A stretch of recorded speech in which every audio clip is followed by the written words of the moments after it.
Good morning, everyone. I now call the meeting to order. Once again, I'd like to remind all of you that the second Monday of every month will be our regular meeting. So that's been decided at the last meeting. We just managed to form a quorum, so just a soft reminder. The Secretariat has already issued the minutes of the last meeting. Are there any proposals for amendments here and now? Yes.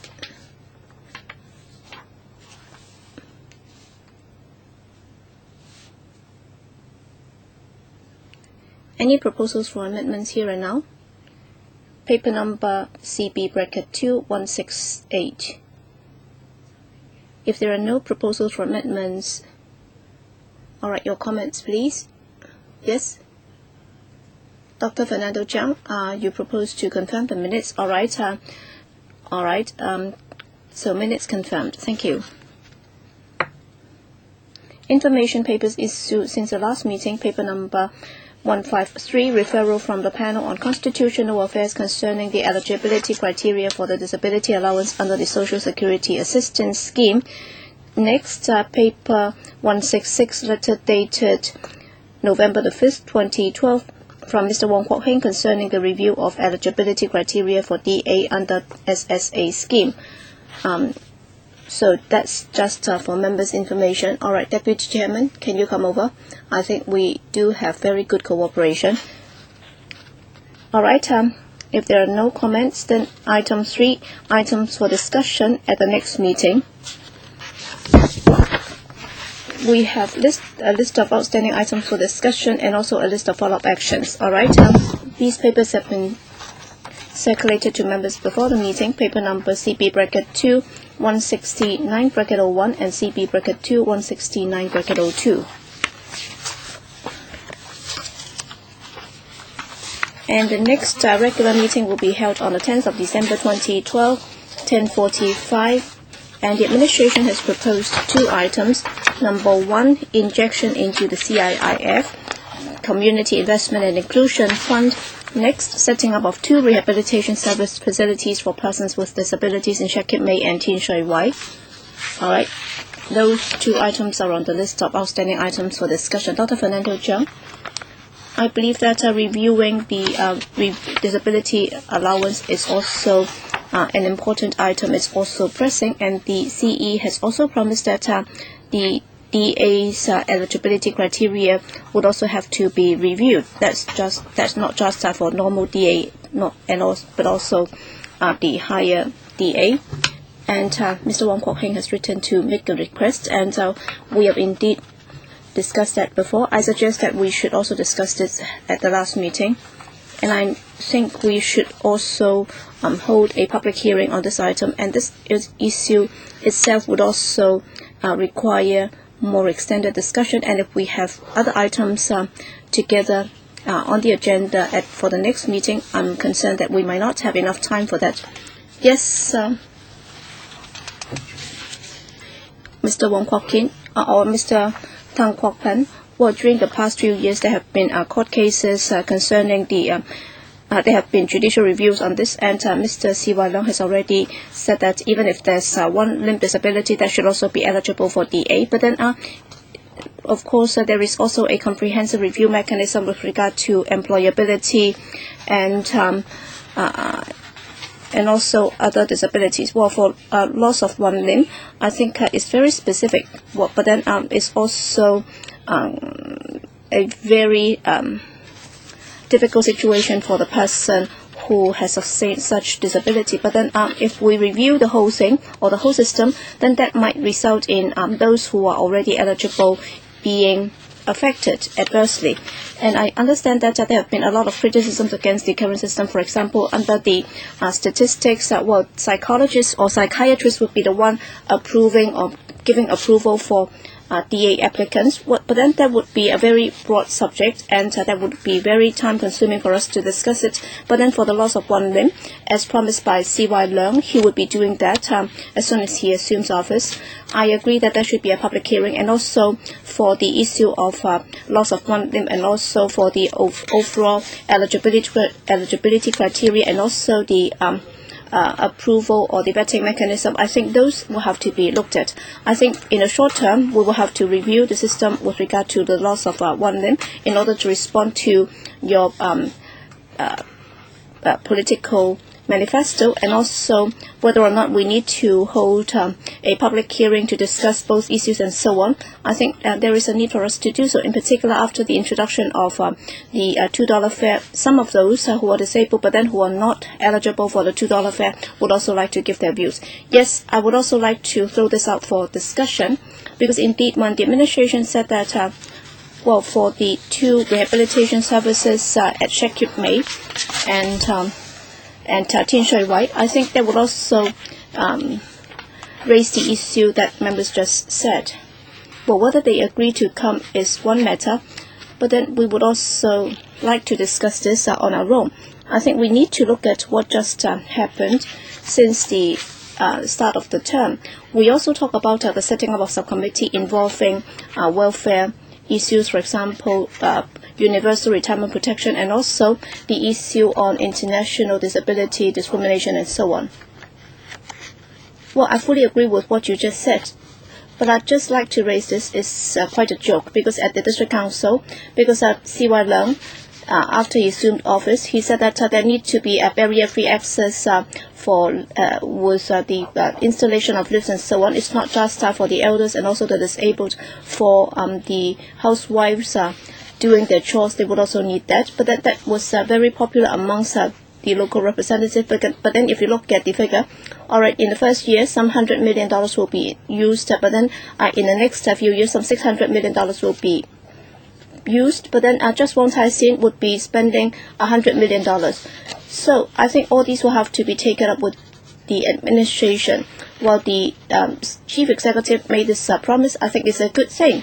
But then there are others that you are not able to cover. And therefore, when it comes to the 2 rehabilitation services for the disabled, I think there is room for further expansion. But then, is it possible?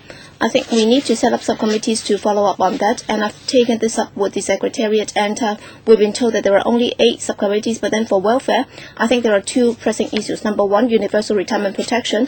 Well, and that would also have to be linked with poverty alleviation, and this is also something that we have discussed for a long while. I think there is already some consensus in the community, but then it's just about the financial arrangement as to how this can be done.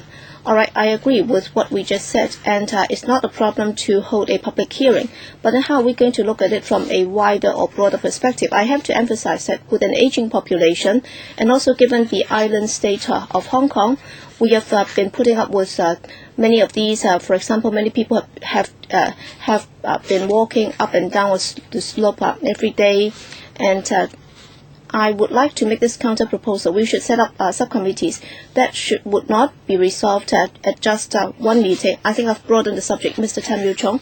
I'd just like to remind you that it might be too broad a subject, because we have too many items for discussion today, and if we just discuss this initially, then we might not be able to finish our agenda in time before 1. So we're just discussing what items should be included in the agenda for the next meeting. Yes, thank you for your reminder. Yes, Deputy Chairman. Thank you, Madam Chair.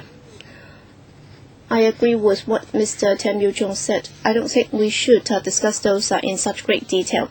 Well, after the meeting, we can discuss how the terms of reference should be phrased for the subcommittee, but that with regard to Dr. Fernando Jiang and Mr. Tan Kwok-hing just suggested, I think it's appropriate for us to set aside a special meeting on this particular item, that is on disability allowance. We could also invite deputations to come. I think the whole purpose is to collect the views both outside and inside this council, and then we can convey those to the administration, and then we can ask the administration to kickstart the review process, and then the administration will have to tell us as to when it can complete the review, and then at different stages we can take that with the administration, and then we can follow up on the progress here. I think the most important thing is, as some members have said, if we just talk about the loss of one limb, then when it's discussed, then inevitably we will be touching on the entire mechanism, and therefore we might as well open up the whole thing, and then it's for the administration to review it, and then we'll follow up on that basis. I think that would be somewhat different from setting up a subcommittee on that, but then as the chair just suggested, whether or not the subcommittee will be able to cover that subject as well, I think we can discuss that. Yes, Dr. Fernando Zhang. Yes, I agree with what Mr. Peter Cheung and Mr. Tam Yu Chung just said. I think that if we just broaden it like that, it might be too broad a scope. And we have already got subjects on long-term care, and we have got a subcommittee to look into that. So my suggestion is for the next meeting, other than what you just mentioned, the 2 items proposed by the administration, shall we also include the review of the system for processing applications for disability allowance under the Social Security Allowance Scheme, in particular the higher DA, and we can also hold a public hearing. So can we extend the next meeting so that we can have a 3-hour meeting, and then we'll be able to meet the deputations as well? I think that is also in line with what Mr. Peter Cheung just said. According to our understanding, of course, the administration has the duty to review the DA system because, under the recommendation by the Ombudsman, in fact, a few years ago, they already promised to conduct a review, but then up till now, the report has not been out. And the reason why we have this item here is to ask the administration to come up with a report, and the deputations would also then be able to respond to their recommendations. But then in conducting the review, they never considered the issue of the loss of one limb. It was only proposed by the incumbent administration, and therefore they did not initially take this on board, but then it doesn't really matter so long as we can take it up. And then for both the civil society and also deputations, they'll be able to express their views, and then we'll see what the administration has done so far, and then we'll give time to the administration, because this is not an easy or simple matter, because that cannot be resolved by just one meeting. So we will ask the administration to go back and conduct a review, and then we can discuss that later. I think in doing so, we'll be able to kickstart the whole process and start the ball rolling. All right, any further comments? If not, then for the next meeting, that will be held on December the 10th. So we'll have a 3-hour meeting, and we'll invite the deputations to come, right? And then we will have no further meeting. So we will just extend the meeting, right? All right. If that's agreed, then so be it. Next. Okay. Let's invite the officials to join us. But before we do that, well, I have to say this. I want the Secretariat to list the 2 items, Universal Protection System, Disability Allowance. Both should be put on the list. Let's invite the officials to come in. 早晨，歡迎各位官員。 Good morning, welcome.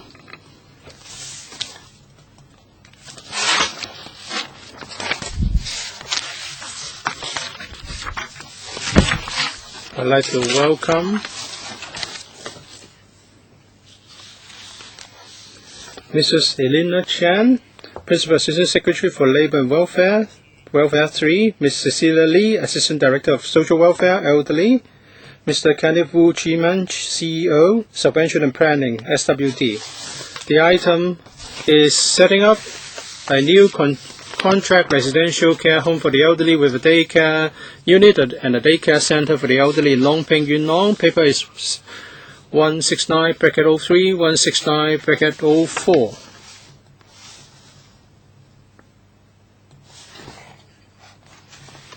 For this item, all electrical members have been invited to attend because of the financial proposals involved. Under 83(8) of our Rules of Procedure, there's a declaration of interest requirement and that is under Rule 83A, no member shall move any motion or amendment or for which he has a direct or indirect pecuniary interest unless before he speaks, he declared the nature of such interest. So may I remind members that if you have direct or indirect pecuniary interest in relation to the item of discussion, please disclose the nature of your interest before you speak. So over to Mrs. Elena Chan for introduction. All right, Miss Cecilia Lee, rather. Thank you. Madam Chair, we are here to seek member support for a project in Yuen-han, and that is a new project with 2 units in Nong Ping Station North. There will be a daycare unit in a RCHE residential care home for the elderly and another daycare center with 60 places. Before I go to the details of the 2 units, I would like to say something about the financial arrangement.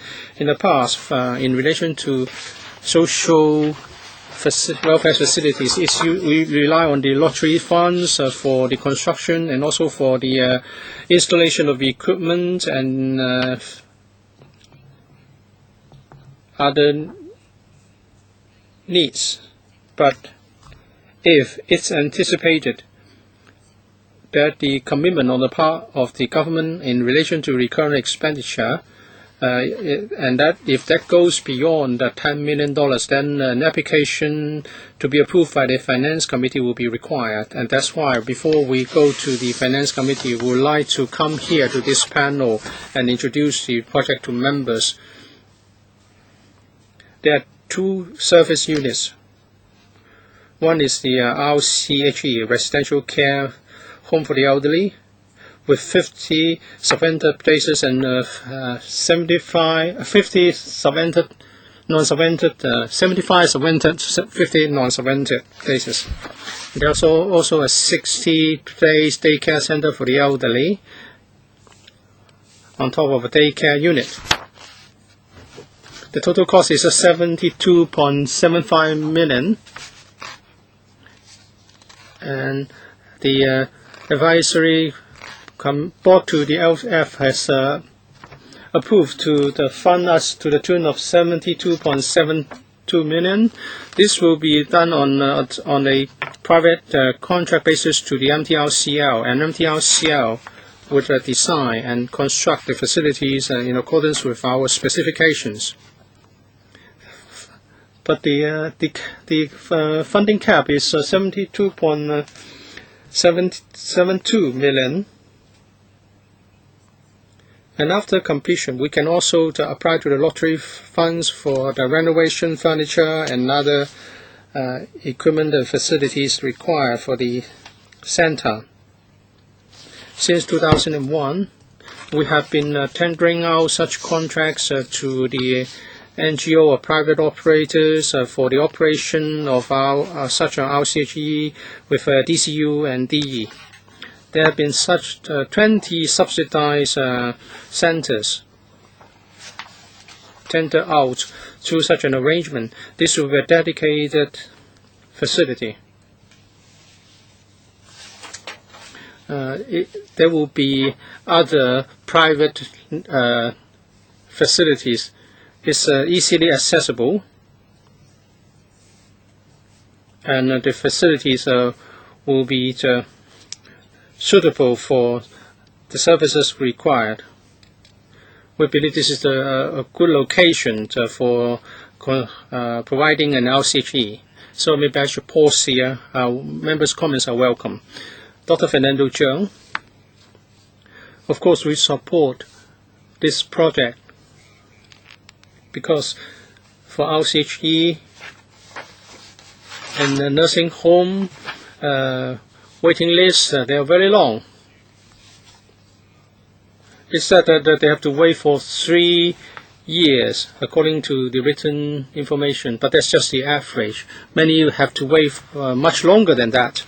So there's an urgent need to have more homes for the elderly. Under this arrangement, this is in a private property development, but not exactly private because this is by the MTRCL, and the development is on a piece of government land.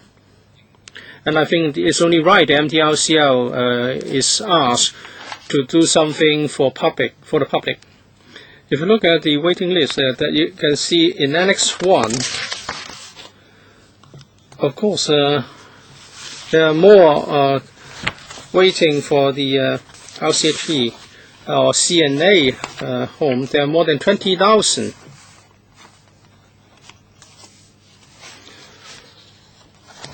For the ratio between the NH and CNA is a 1 to 9. That is a 10% for CNA and 90% for NH.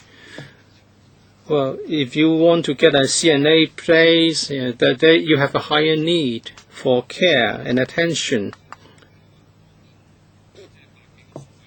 But among the 100 or so places, only 7 are CNA places. That's very low.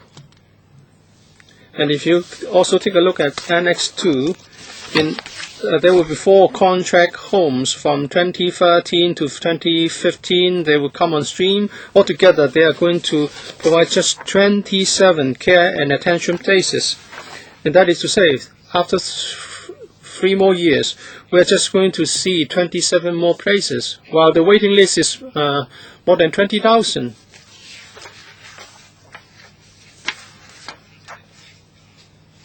So what can we do about this?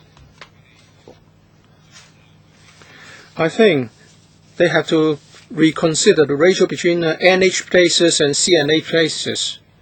It seems that they just try to brush aside the demand for CNA places and just do more for NH places. It seems that we are not going to help one while ignoring the other. And there are very few contract or subsidized CNA places. There are only 27 places in the coming 3 years.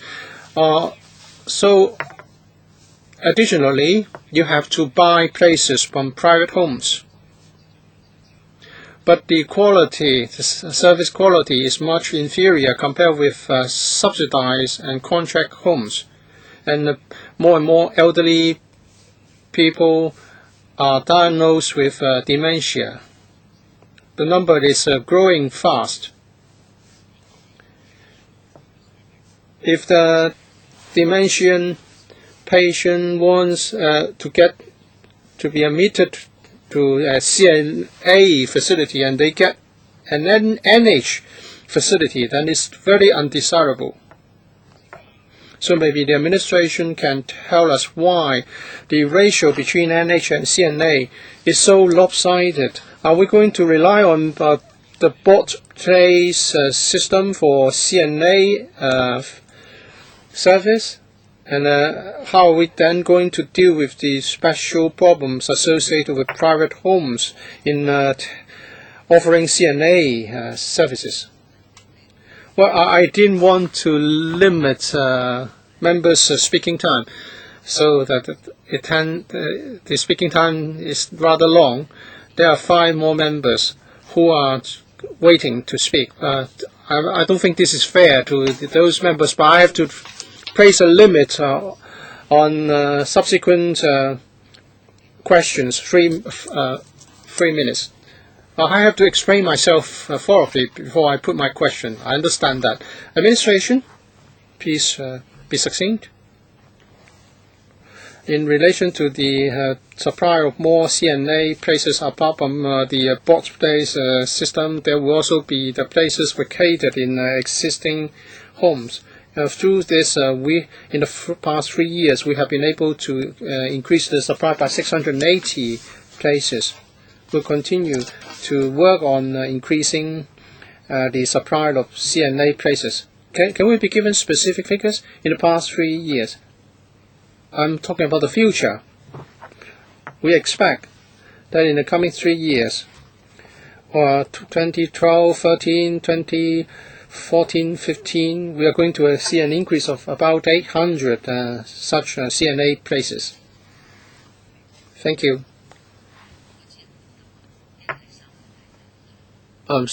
Yes, those have not been answered because you raised 3 questions. Maybe we can get some figures from the administration? Either we are talking about the private market when they provide care and attention places which require higher standard of care. They have difficulties. So we'll be concentrating on providing more places where this market is difficult to cope. That's why we have this ratio of 9-to-1. I think for the other questions raised by Dr. Cheung, please respond to him later. Mr. Leung Chi-chung. Well, this project is supported by the Yuen-han District Council because we think that there is an urgent demand for elderly care services. It has been said that many elders pass away before they get a place. So for me personally, the project has my full support. But I think the scope, the scope is too small. Well, this is part of an light rail land reserved for the light rail services. So I wonder if in the future if we may have some problems. This is going to be a private, and it would accommodate the facilities and provide timely and integrated service. Although the building will be handed over to the government for government management, but the other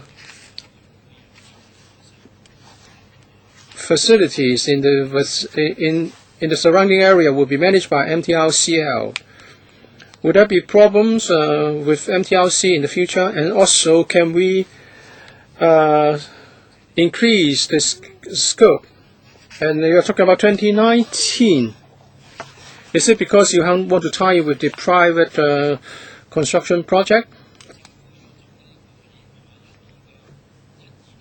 So we are talking about 7 years, counting from 2012. It's just more than 10,000 square meters. People won't believe it if we say this is going to be the timeline. I just don't know why it will take so long for you to complete this. Let me give you a brief introduction. This is done under a private contract. The MTRCL will be required to complete this by 72 months. So there will be something in 2019-2020. And this is not a static situation in terms of acquisition of sites. In the homes, elderly homes, that we're going to see in the coming few years are the result of sites we identified some years ago, and they may be on private land or URA project.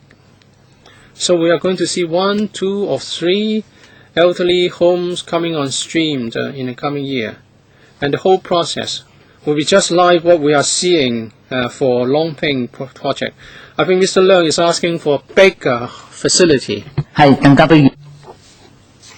Mr. Tan Ka-Hiu, yes, again on the timetable and also the scale, because in Tong Chong, the latest one to be operated by Hon WONG Kwok, that's in one of the community centers, and they managed to get the funding in around 2006, and in early 2012, Paul Wong Kwok already managed to start the operation. Now they are going to get the funding in early 2013, but then it's quite possible that they can only commission in 2022, because you will also have to hand over the site to the operator to refurbish the facility. All right, when compared to a private operator, all right, there should be more flexibility. Well, for the facility built solely by the administration, it only took you 6 years. And how did you come up with the $72 million? Why do you have to hand it over to the MTRCL to build it? I understand that you do have a policy to encourage the private developer, so that in the lease conditions they will be given some premium-free site, and then they'll be required to build the facility. So why this figure? I don't know whether or not it's an overestimation or an underestimation, but obviously the MTRCL will be doing within its means. And how are you able to make sure that there'll be savings for the taxpayers in terms of time and the facilities? And also, you said that in the next few years there'll be an additional 800 CNA places. But then in 2012, between April 2012 to September 2012, actually for the number of people on the waiting list, we have already got a net growth of 912.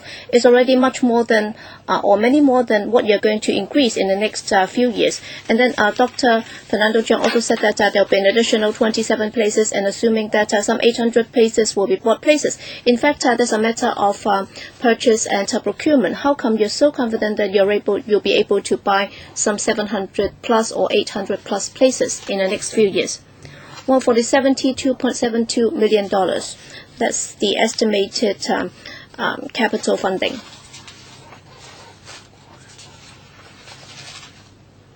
Sorry, speaker's not coming through.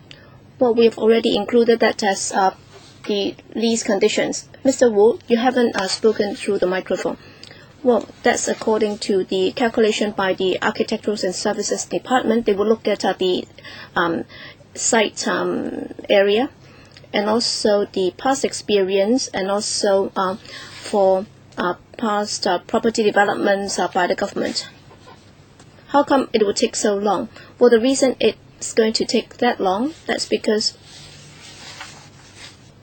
the administration and the contractor, that is the MTRCL, in determining the completion schedule for this project, that would also be in line with the complexity and also the scale of the project. With regard to the LCHE and also such welfare projects, the completion schedule would also be done in accordance with the experience. I don't think you have answered the question. I think you will have to answer it more quickly later, Mr. Tam Yu Chong.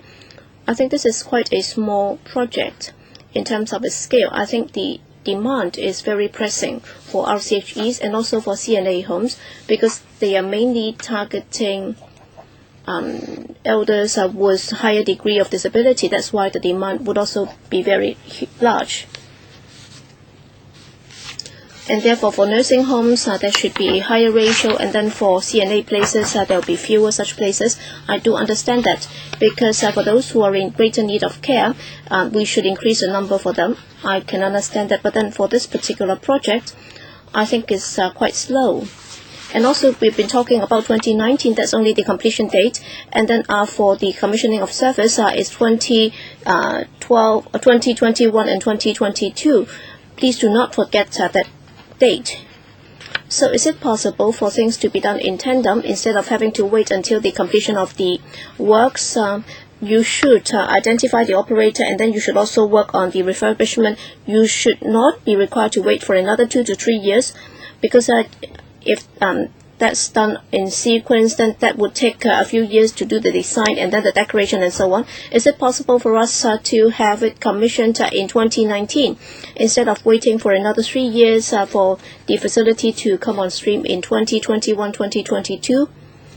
Yes, Mrs. Chen, I've noted members' request. I understand that that's the community's request as well. So we do agree that there is an urgent need for the places to be commissioned as soon as possible. So we'll see how we can compress the schedule further, so that as soon as the works are completed, we'll be able to start the tendering process and also make the relevant arrangements as soon as possible. We'll try our best to compress the timetable in order to commission the facility as soon as possible. I don't think we should wait for the works to be completed in 2019. I think we've already got the plans. I think we can already start the planning on how the decoration should be done. You can already engage the contractor and operator. So as soon as the works are completed, you can start the decoration right away, instead of having to wait for some time to be taken for the design and so on. Yes, that point has been taken. Mr. Leung, please wait. Because on the whole, it depends on the work's progress, when occupation can take place, and we will see what can be done. We'll see if we can further compress the schedule to see if we can start the tendering, whether or not it can be done in tandem or we can do it as soon as possible. So we'll try our best to compress the schedule. But Ms. Lee, I think Mr. Tam Yu Chung has also brought up this issue. Is it possible to commission it in 2019? We really have to take a second look. We really have to take a further look into it. Mr. Wong Kwok-hing? They have said repeatedly that before they get the funding, they cannot start the tendering. And then for the OALA, they also said that they couldn't do it without the funding, and that's the reason why they cannot backdate it. And what's the financial discipline? You can always change it. It's not that we are not prepared to give you the money. Every time you want to get the money, we'll give you. But then when there are problems, then we'll criticize you. Mr. Tam Yu Chung probably is not aware of it. So can you get the funding in advance so that you can also set up a fund? Well, I'm telling you how you can do it. All right, you can also set up a $5 billion decoration fund, and then you can get the funding from there. And then when there are problems, we'll just criticize you if you are not doing the right job. I think being somebody from the pro-establishment camp, you've been an EXCO member for such a long time. How come you are not sure how things can be done? All right, before the building is completed, well, if they just go ahead with the tendering, then you criticize them for a lack of discipline. I think the administration is in a big mess. Number one, have you got long-term plans as to whether the 9-to-1 ratio should be changed? All right, Mr. Tam Yu Chung said that it's understandable. I don't think it's understandable at all. And also for the 9-to-1, for the 9, you will have to rely on what places. But then how are you able to make an estimate on or forecast on the market?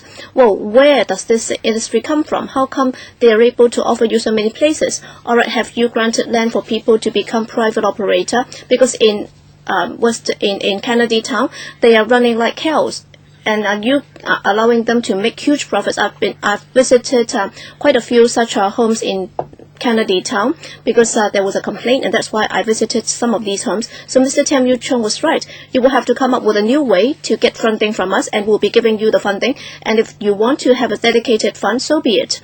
So just change the rules. Because you have so many charitable organizations, why do you have to engage the MTLCL to do it? And how about the Jockey Club? You have set up so many charitable funds. So we have thousands of charity funds here. I think they are idling there without being put to good use. So I think the 9-to-1 ratio is completely useless. And also even for the 10%, you're actually doing it very slowly. So you will have to come up with a better ratio. Well, you have to give him time to answer. Well, what can she say? Well, Matthew Chang has been saying that, elders are not able to wait for it, and it's been a well-established practice. Well, why don't you go to the cemetery to take a look? How many people did not manage to wait till an allocation, and they'll pass away? So I'm just criticizing you. I'm just scolding you. I'm not telling you what to do, because you don't need me telling you what to do. I'm sure so long as you have a heart to do it, you'll be able to do it. Mr. Peter Chang. Thank you, Madam Chair. I think just now, members are not trying to stand in the way of you getting the funding, because we will allow you to get the funding anyway. Because after all, this is funding for the elders, and this is very important. But then Mr. Tan Kwok-hing also said that it's going to be commissioned only in 2021 or 2022. I've looked at the figures. If you can refer to Annex 2, First Street, Central and Western, and that's a residential development. If you still recall it, it was completed 5 years ago, and they managed to have 3 or 4 transactions already. As far as the residential portion is concerned, how come it's still not commissioned? And Mr. Tam Yu-chung also talked about doing the tendering in tandem. I agree with that, but then it doesn't necessarily mean that there will be technical problems if you try to do it in tandem. All you need to do is to inform the NGOs in advance and see if they are interested, and say 6 months before the completion, if they're interested, then they should just submit their expression of interest. And I think you can always do it in tandem, in parallel. So you might be able to start the home up and running in 3 months if you're able to do the tendering in advance. And if I try to find out what you have not got right, then there might have been another administrative mistake or blunder. And also the ratio between nursing home and also care and attention places, I think is really sad. Well, for the we're in favor of the CNA places, because we have over 20,000 in waiting. But then for nursing homes, again, we are in shortage, because we also have 6,000 waiting for that, because there are several thousand who have not managed to get a place before they die. And therefore, if you're biased in favor of that, I can also understand it. As Mr. Tam Yu-chung just said, the most important thing is, why do they have to compete between themselves?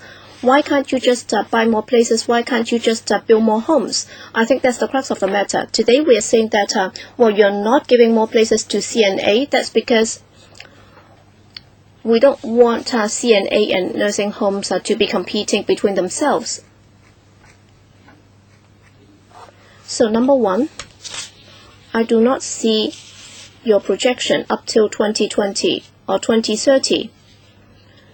So have you done any projection on the people on the waiting list? You've only given us the actual number of people on the waiting list. You have not made any projection. If you do it by projection, then probably the number of places that you're providing, when compared to the number that you project to be waiting, there might be a big gap. And therefore, we need to see the projection. So you will have to give us the projection. How many places are you going to provide, and what's the projected need? We have to know that. All right, time's up for you too, Deputy Chairman. I think you'll have to wait for another turn. Next, Mr. Poon Siu Ping. Thank you, Madam Chair. Basically, I agree with the Yuen-han project. I will agree with the paper, but then as we have seen from the paper, I think we are more concerned about the demand for such services, and according to the paper, projecting into the future, there will be 11 development projects and land has been reserved for those purposes. So I'd like to know a bit more about those. So can you give us some details as to where those sites are going to be, and when will they be allocated, and what's the progress so far? I would also like to know that in Annex 4, you also talk about the breakdown of staff emolument. I'd like to know how many staff will be hired for the home. In particular, the ratio between administrative staff and frontline care staff. Can you give us the ratio? Yes, Ms. Lee. For the 11 development projects, of course, 3 or 4 have not been finalized. We have already set aside funding for that. But then for the rest, they will be located in urban areas, and they have conveniently located, for example, Yau Chun Mong Sham Shui Po Chun Wan Chai. So there are development projects including private and public, and also URA and also public rental housing development projects. And we have already reserved land for those purposes. For the 11 projects, if you look at the number of places, in total, there will be about 1,200, and for subsidized places there will be about 800. In Annex 4, for the recurrent expenditure, here is a breakdown, and that's the estimated budget, and where tendering is involved. We have just set aside a budget for that, but then after we have resumed their tender documents, the organization or the institution will have to tell us what services will be offered and also what level of staff will be required.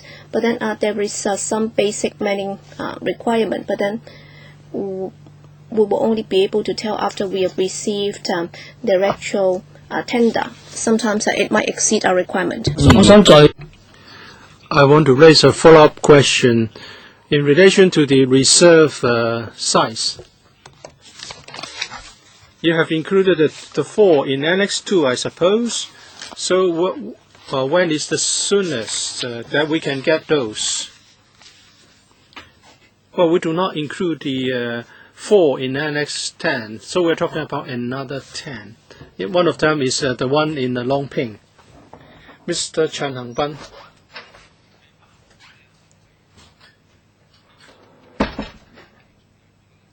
According to the paper, there will also be daycare service, a daycare unit, 3,000 square feet with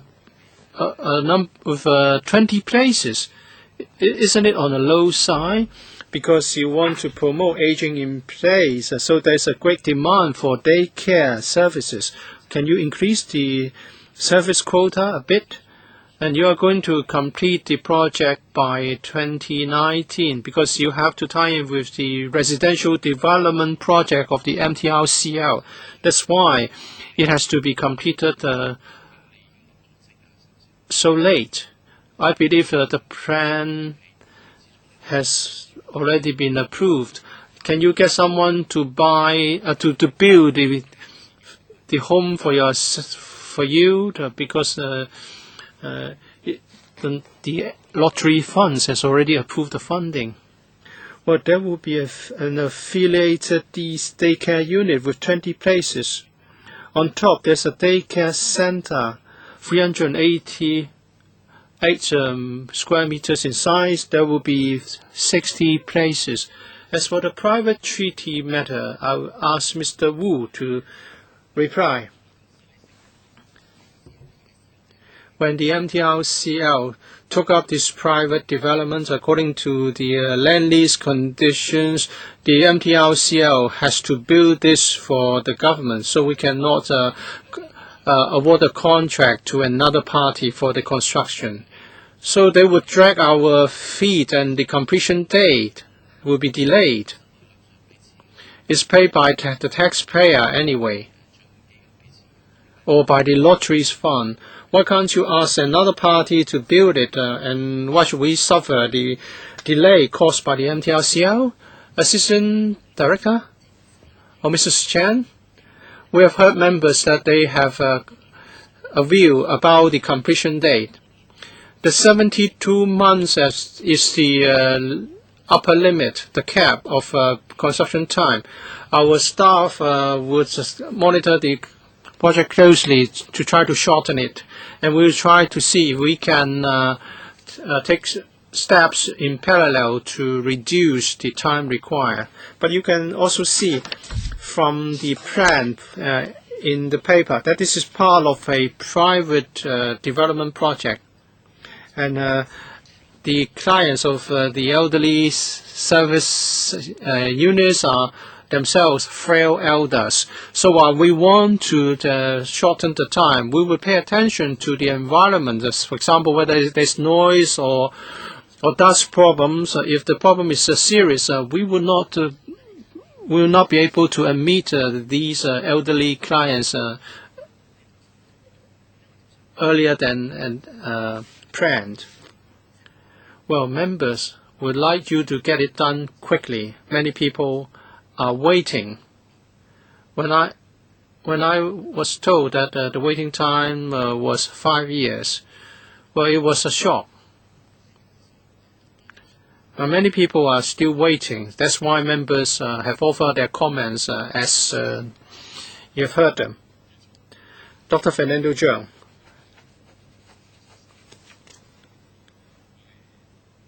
I think the matter in discussion is that we have a disastrous situation. Tens of thousands of people are waiting. And last year, 4,000 to 5,000 passed away while waiting. And so it's not entirely unjustifiable to just offer a few hundred places a year. So, Madam Chair, I would like to set up a subcommittee under this panel to look at the long-term elderly service provision. These are the most vulnerable members of our community, and they are not able to fight for their own interests. And people are dying while waiting. Concerning this project, I want to raise two more points. I agree with members that the MTRCL, as a private developer, must offer help. They should not try to get the money from the lotteries fund. And the lotteries fund is going to offer recurrent expenditure, about $20 million a year. This is quite special. So my question is this. Subsidized service used to be funded under the budget. Why is it that the lotteries funds is doing this? The lotteries fund should be funding one-off lump sum projects or special projects. Although I know the lotteries fund is sitting on a large surplus, but are you not shifting your responsibility to the fund?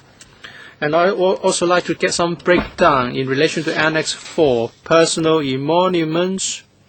I want to know the manpower establishment, manpower provision.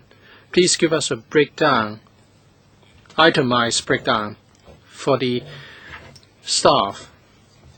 I hope next time they will give us detailed breakdown information next time. PAS. Let me clarify this. Under the lotteries fund, we're not going to provide recurrent expenditure. As the paper states, the lotteries fund will also be funding the construction costs and also the furniture and equipment after the construction is done. As for the recurrent fund expenditure funding, it will be done as usual under our annual budget. Dr. Fernando Cheung, but please clarify the meaning in paragraph 10. It has a recurrent financial implications exceeding 10 million per annum, blah, blah, blah. Assistant Director, usually when we seek funding for the lotteries fund, and if the service unit then require recurrent subvention exceeding $10 million per annum, whether we're talking about construction costs or furniture and equipment, and whether, notwithstanding the approval of the lotteries fund to provide the money, we still have to seek the approval of the Finance Committee for the construction costs and the F&E budget. Okay, Dr. Cheung would like you to give us more information in writing. Members, two more members who are going to ask for the second time. I'll draw a line here. And if you still have something you want to clarify in relation to the paper, then I'll see what we can do after the questions. Mr. Tang Gabiu, I want more information. So 11 minus 1, we're going to have 10 sites for which land has been reserved. Can we be given some information concerning those future projects? In our electrical brief or background brief in 2012 to 2017-18, the administration has secured funds to increase the number of places, subsidized places, by 1,700. How many of those are CNA places? How many are nursing home places? What about geographical cost distribution? And where are you going to get those? From your own provision or from bought places? Because in your paper, you state that if the elderly have no specific choice concerning the locations, the waiting time will be much shorter. We have to let them know that the waiting time for a particular district might be exceedingly long. We should let people know and find out why. Otherwise, we cannot resolve the technical difficulties. And 1,700 for 10 years, that's not satisfactory. And for the 4 blocks, would the MTRCL be tendering out the construction to 4 contractors or just 1? Because that will make a difference. Ms. Lee, will provide the information required in writing after the meeting. Or there will be 1 contractor building the private residential buildings and the facilities. Would this have an adverse effect on the time required? Because they will have to wait for certain parts to be completed before they can do this. Can the MTRCL be asked to expedite the process, and how can you monitor the construction and the budgeting to avoid mix-ups? If we look at the places newly available lately, the lead time required is about 4, 5, 6 years, counting from the time funding is approved to the commissioning time. So this Longping project is not going to be particularly slow in comparison. Mr. Leung Chi-Cheong, I would like to go back to a previous question. This project is done through a private treaty, and you are going to do this in an integrated manner. I would like to know the private treaty or contract you sign with the developer. Is it that this building you need will have to tie in with their buildings, or you have to make sure that the clients of this facility will not cause any nuisance to their customers? Is it that you cannot have a taller building, you cannot have a bigger building because of the contract you signed with them? You invest so much, and the places are so few, the number of clients so small.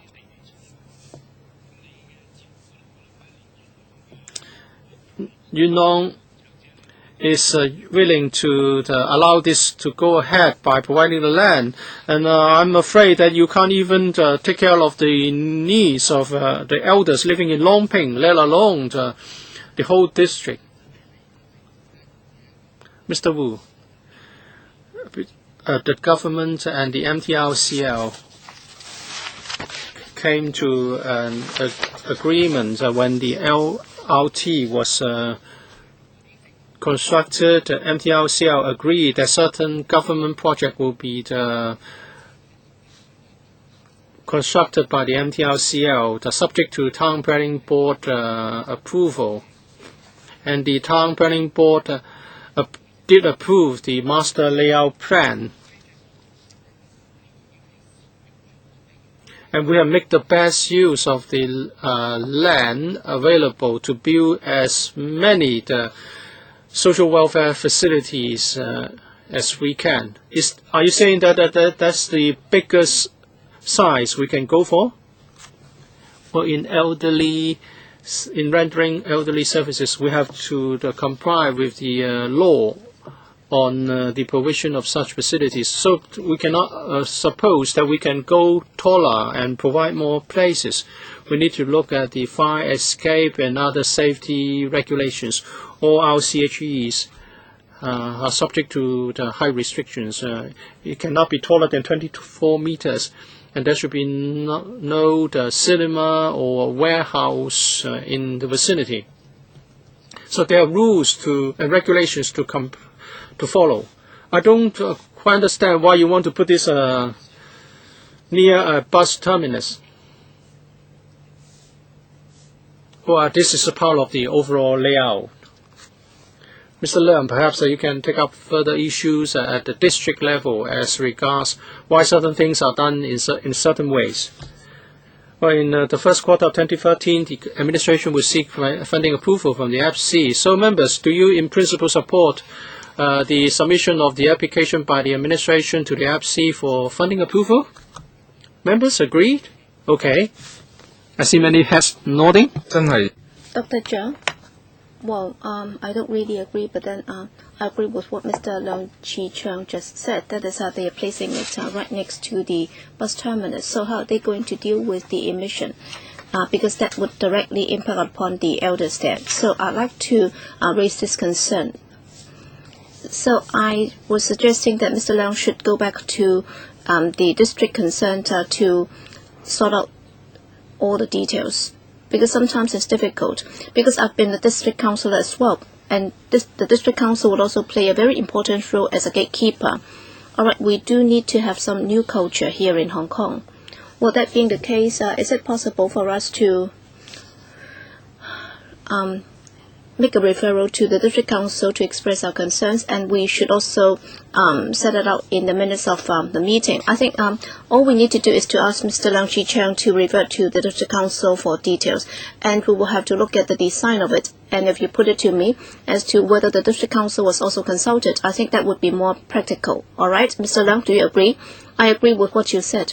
So can we also provide the details in the minutes? All right, Mr. Wong Kwok-hing, any further comments? Because under the Finance Committee's rules and regulations, we can either take it or leave it. But then there is nothing else that we can do. Even if you go back to the district council, nothing can be done about it unless they are prepared to revise it. So I'm asking if they are prepared to change it. Deputy Director? All right, they are concerned about locating it right next to the bus terminus. There will be no funding for dealing with the emission, right? How can we approve it then? All right, the public engagement exercise is set out in para 11. Well, there's a subcommittee under the Yuen-han District Council, the Town Planning and Development Committee, which was consulted, and also with regard to the layout, the orientation, and whether there would be impact on the RCHE. I think there has been some overall consideration, and I'm sure this is the final arrangement. So it's a waste of time and effort. All right, we give them the funding to do it, and our instinct tells us that if you place these elders right next to a bus terminus, it would be problematic. And we asked them, well, in response to the remarks made by this council, would you be asking for further funding in order to deal with it? But then when you go back to the district council, they cannot give you the funding. But then the FC is here to give you the funding. So we can take it or leave it. So we are playing by your rules. So we're asking you if you would take that into consideration, because we can't revise your funding. It's you who can do the revision. You can revise the funding request, and then you can come to us for funding. So will you be doing it? Well, we have noted your concerns, and we'll go back and take a second look, because we understand that they have passed the EIA. It's not easy. I'm sure they have already passed the test, but then we'll take a second look to see if they can meet all the requirements so that the elders will not be affected adversely. All right. I think you're not entirely happy with the proposal, but then do we support it? I can see that there were many heads nodding. So do you still support it? Originally, I don't want to make things difficult. But then even if the town planning board says that it's okay, but then if we think that it's not okay, then should you have done it again in order to see, or in order to make sure that it's not going to affect the elders? We are asking you to get more funding. We cannot give you more funding. You will have to take the initiative to ask for more funding. It's up to you. All right, you have heard us. And you can also decide not to do it at all. You can just ignore us. You're just playing all those games all the time. So we're just softly telling you, but then you're just ignoring us.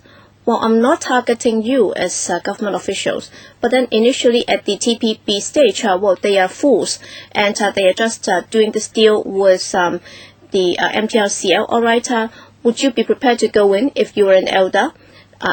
It's right next to a bus terminus.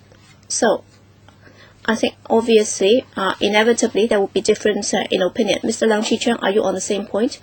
Well, I think you might have not noticed for the daycare center. It's not like the RCHEs, well, they can come out during daytime, and if it's next to the bus terminus, that would be detrimental or hazardous to health. I agree. That's why you will have to give us a paper next time. Obviously, several members are not happy with it at all. I think you would also have to explain this, because Mr. Leung Chi-chang made a valid point, because you also have daycare centers there. You will have to be very careful, because the elders will be coming out and going there during daytime. I can see that there is another member who has raised his hand for the first time, but then we have already wrapped up our discussion. So please be brief in your question, and then we'll ask the administration to be very brief in its answer. Ms. Alice Mack. All right, for the TPP to endorse it is not difficult, because when the TPP deals with this, they've already got a standard practice. That's the same for Chengyi. They got a facility, and then for transport mode and residential development are mixed. In other words, transport services and the residential development are segregated, but then for government facilities, that would be used as the noise barrier for the residential development. You should have known it.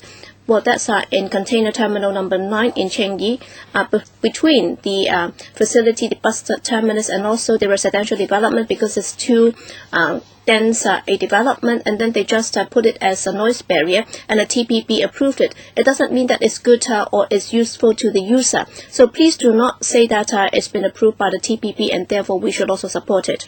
All right, this is a criticism and a comment. I think we'll have to deal with it, because if you ask me, I'm also rather outraged by it, because the district council has been criticizing it very seriously. I think there are problems. That's why I said that the administration would have to be prepared for that. So when you come to us, do we approve it? Because if we approve it, apparently we are endorsing your approach. But then if we do not, then there will be problems. So do you agree that we should allow them to go to FC in principle? Do you agree? Madam Chair, there is no possibility for us to say no. I think they are just trying to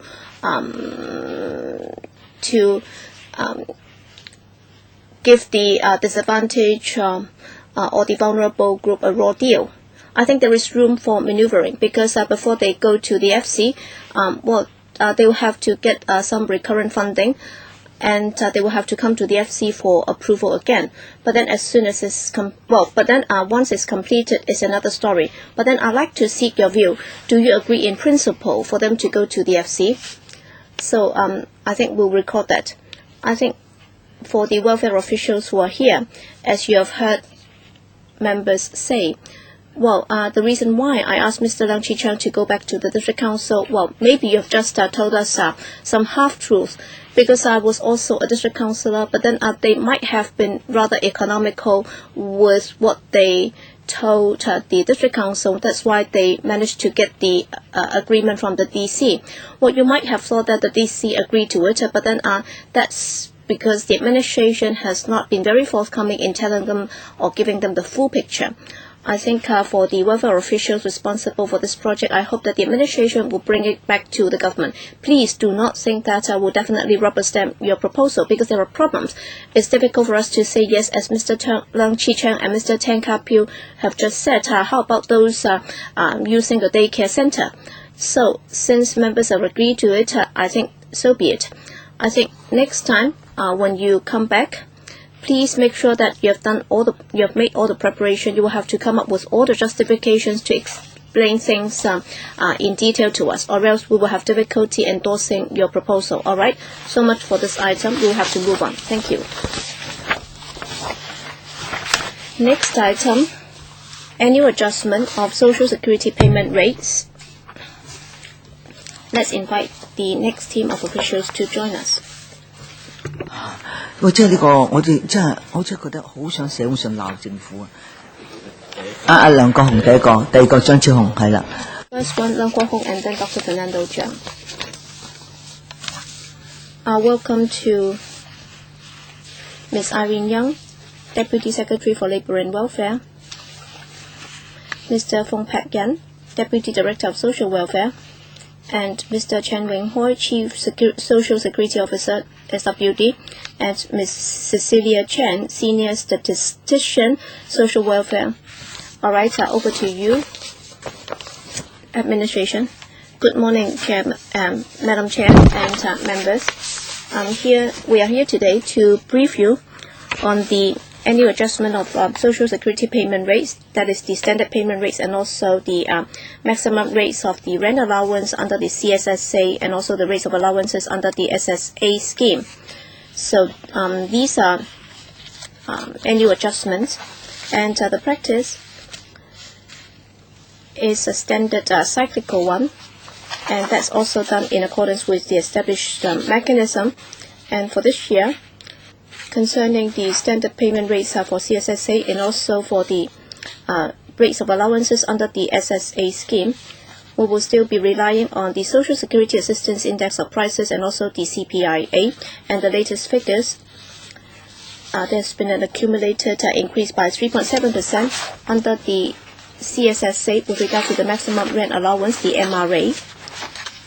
We will also be relying on the CPIA rent index for private housing, that is the rent index as a reference point, and according to the latest figure, there has been an increase by 7.3%, and therefore we are here today to seek your support for those adjustments so that next month we can go to the FC for approval of the adjustment, and then that could come into effect on the 1st of February next year.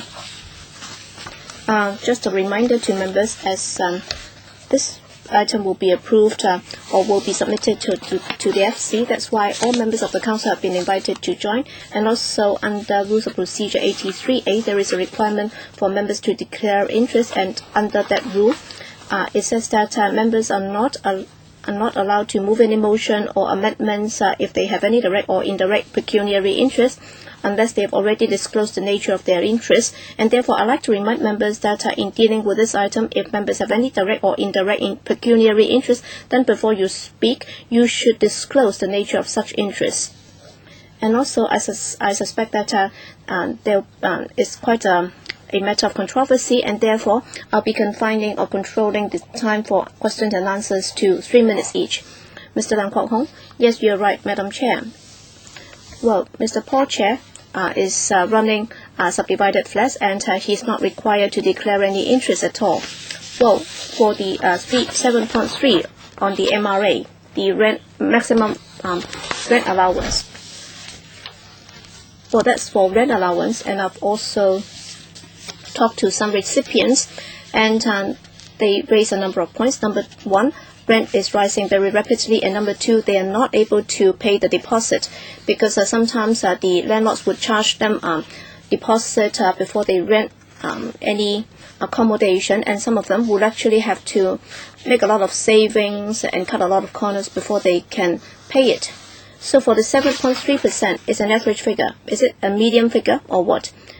So on both ends, if they are not able to make it, because they are the most helpless group. So number one is the figure lagging behind. Whether you're using a median figure or an average figure, some people might fall out of this. And also for the 3.7% for the standard payment rate for CSSA, I think it's lagging behind because I've been patronizing the Chinese style or Hong Kong style cafe, for example, in Causeway Bay. Even if I just have a bowl of noodle, they've increased that by $7. Originally, it's $20, and now it's $27 for a bowl of noodle. I do have this suspicion all the time. So can you adopt a weighted figure so that the rate will be able to reflect the reality more accurately? In particular, for the most vulnerable group, you should be most relaxed about it. In other words, they should be given the highest rate of increase, because if you look at the statistics, they would definitely be at the bottom of the queue. They are in greatest need of help. Well, for the rent allowance, for the MRA, how did you get the samples? Have you conducted any studies on the subdivided flats? Because these days it's very popular to have common rooms. So have you done any rate assessment on those? Madam Chair, concerning the rent index, is under CPA in relation to private housing bracket rent index. This is compiled by the CNS department on a monthly basis. It reflects the lower 50% of the market, and it reflects the movement in the private rental market. So all sorts of properties are covered. Let me interrupt, Madam Chair. We are talking about something illegal. Mr. Paul Chen was ashamed to talk about subdivided flats. No one would be willing to tell you the rent. We are talking about coffin rooms and subdivided flats. So your sampling is problematic. These are illegal. Mr. Leung, please queue up again for the second round. Dr. Fernando Cheung. Well, I'd like to follow up the point made by Mr. Leung. So they are playing with us a game. They're talking about CPI, the lower 50 percentile, and that is the lowest 50% of households, covering the living expenses and rent. But CSSA is not at 50 percentile. It's according to the government, the lowest the fifth percentile, the income of the lowest 5th percentile. And they're now talking about the 50th percentile. That is half of Hong Kong's households. You should look at the expenditure pattern of the lowest 5th percentile. On the 14th of November 2011, the Hong Kong CSS wrote to us that they are using the CPI covering the lowest 50th percentile. And actually, these recipients represent the lowest 5th percentile. The rent increase, the rent differential between the two groups is 3 times. So it's wrong for the administration to use the CPIA. It certainly cannot reflect the price increase or rent increase faced by CSSA recipient. So that should be a change. Instead of relying on CPIA, you should look at the lowest 5th percentile in measuring the SSAIP, and also for the purpose of adjusting the standard payment rates and maximum rates of the rent allowance. Well, we have considered this point made by Dr. Cheung. We'll look at the expenditure pattern of these households covered by the CPIA. We're talking about household income of 4,800 to 15,700, ranging from 1P to 6P households. And if we look at the average CSSA payment for 1P to 6P households, it's a similar pattern.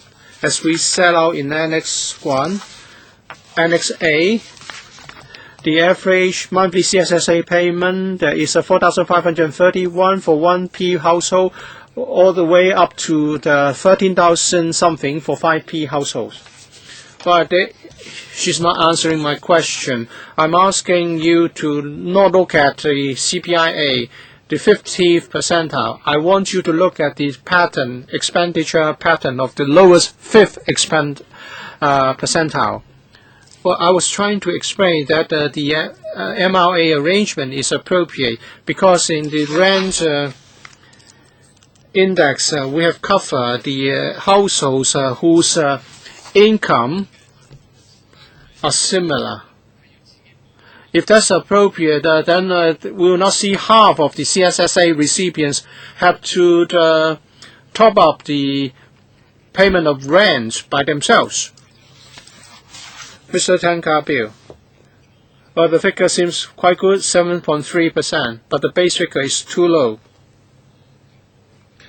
And also very often, the recipients have to top up the payment, and and some of the families involve new arrivals for whom no CSSA is paid and no rent allowance is paid.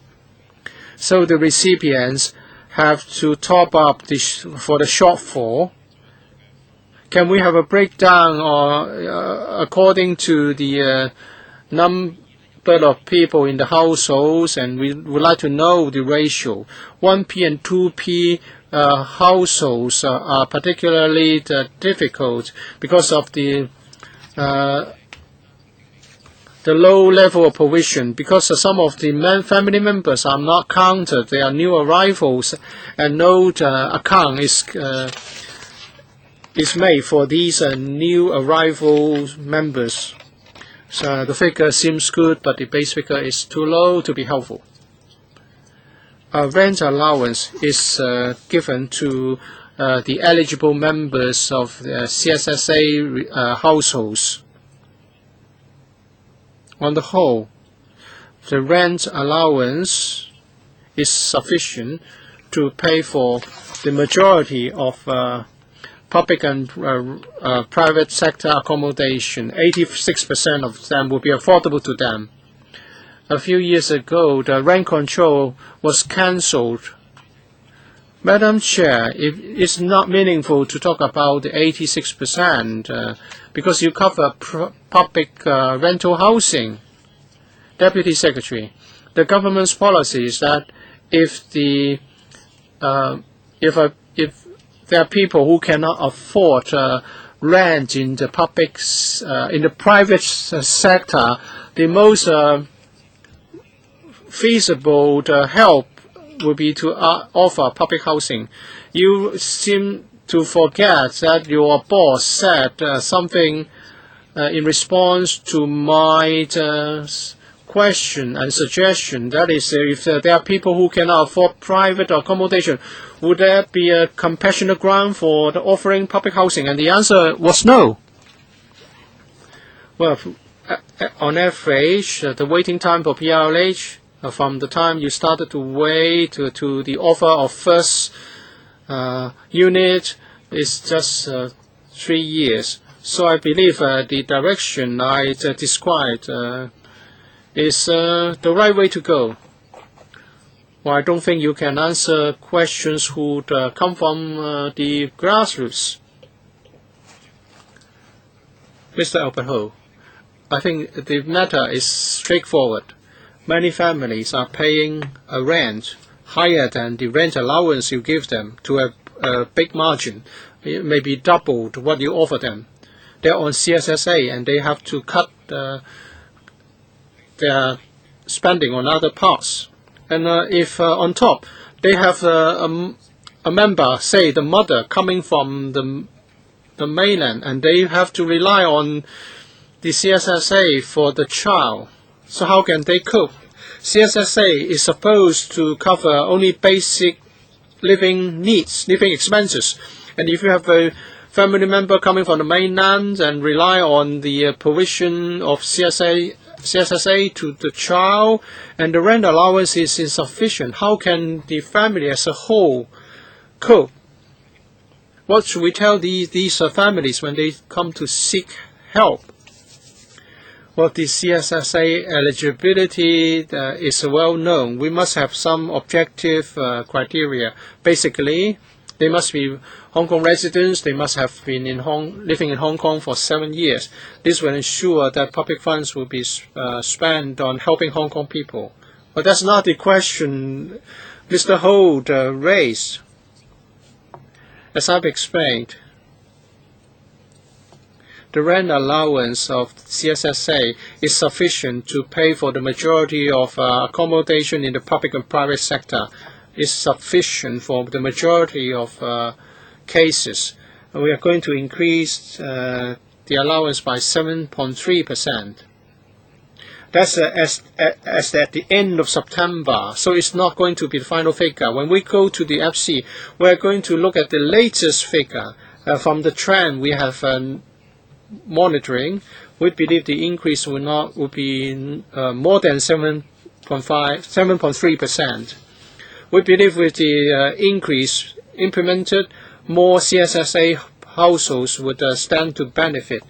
The Deputy Director can also explain further the rate of increase that is going to be implemented. Well, it's estimated to be 7.3%. If we wait for one more month, it will be even higher.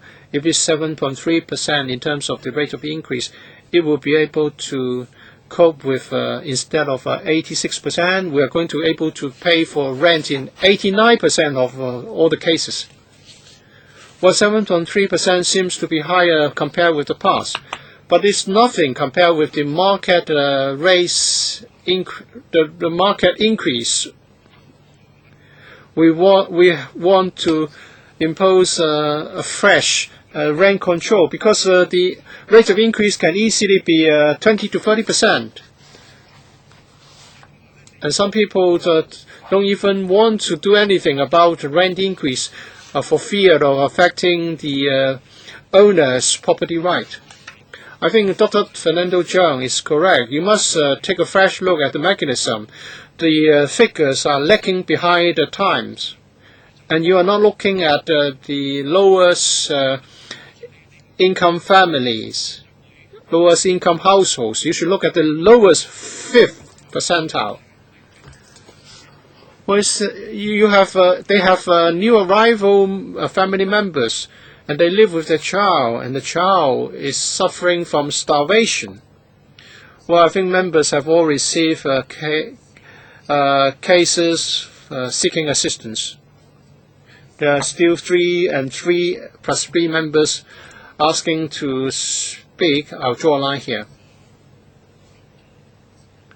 For other members, I think we should draw a line, and that's it. We have a number of members asking for the first time, and 3 more members asking for the second time. I'll draw a line at that. Mr. KK Fung. Before I ran for the Super DC, the functional constituency elections, I've been a member in Kowloon West for decades. 2 years ago, a subdivider flat would cost you 1,500 to 2,500, and now it's at 2,500 to up to 6,200 in just 2 years. It's an increase of 66%. I look at the lower end, the lowest end, from 1,500 to 2,500. It's an increase of 66%. But of course, if you look at the bigger picture in NT and Kowloon and Hong Kong Island, it may be different, but transport is so costly if you live in NT. I want you to take a fresh look. You have been very mean to single-parent families. The mother comes from the mainland, the child is a local. You just pay SSA to the child, and your staff won't pay SSA to the mother. But if I write a letter, maybe the case will be entertained. I have done this. You must improve the system. Is it that you are not going to pay the mother who haven't been in Hong Kong for 7 years any CSSA? And you just look at the rates of increase for subdivided flats in the urban area. As I've said, the rent index is an objective figure, which is the result of monthly surveys.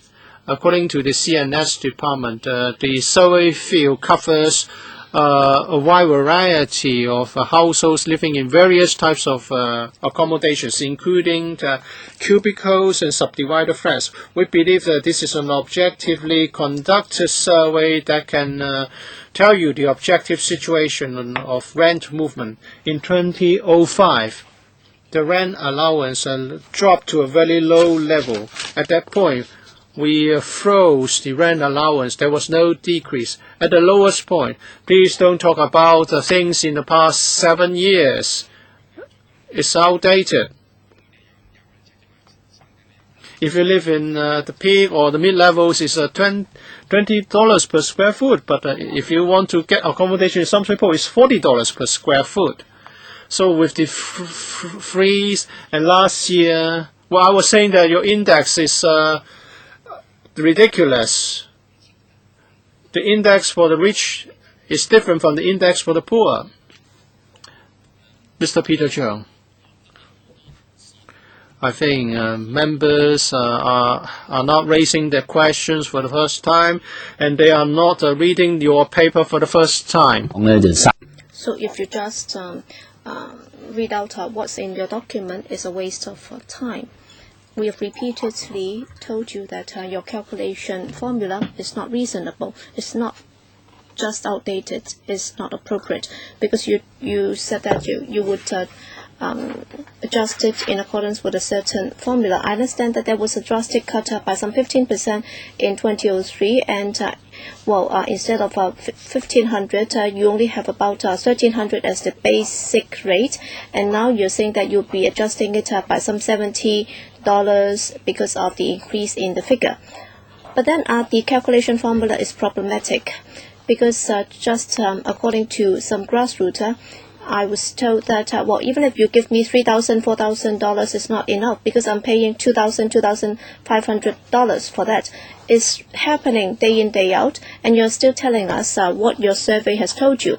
If you're just doing it in the ivory tower, it's not going to help, because there are many people who are starving out there. So you have to help them. I understand that there is a court case back in 1996 with regard to the report on SSA rent allowance scheme, and the principles set out then was that for people living in private housing, and 90% of the SSA recipients, what they're actually paying, that would be used as the calculation basis for the rent allowance, and that was already set out in 1996, and that was also endorsed by government documents. But then you just leave it, you just left it there, and you're now introducing this new formula. So I'd like the administration to explain why you had that recommendation and still you have decided not to follow it. And also, say last year, the CCF gave some rent allowance to those renting private property or renting private accommodation. But now, for people who are living there, they are CSSA recipients in private housing, and they are facing exorbitant rents. So are you going to continue with that rent allowance under the CCF approach? Well, as the chair just said, there is a judicial review case that's pending, and therefore for the latest developments, it's not appropriate for me to comment on them. But then what I can say is that back in that year, when the administration decided that for CPIA that would be used for the rent index under the CPIA, that would be the basis for adjusting rent allowance, that's made very clear. And also with regard to the outcome of that calculation, at the time we believe that it was able to meet the situation with regard to renting a flat or accommodation in the private market that was outdated. So just make it simple. Are you going to increase that funding for the CCF? Well, that's a one-off measure, and therefore it's not appropriate for me to comment on whether or not the CCF will continue with that. Will you be making that suggestion to the CCF? Of course, it's not for you to decide. I think we'll have to leave it to the CCF to consider. Mr. Chen Hung Pen asking for the first time. Yes, with regard to the rent allowance survey, that would also include public rental housing, and therefore I think that this is not fair, because for people living in public rental housing, they are already enjoying secure housing. But then for people who are waiting for PRH, well, they are very worried that there might be a rent increase, and the worst thing to them is to have rent increase 3 or 4 times a year.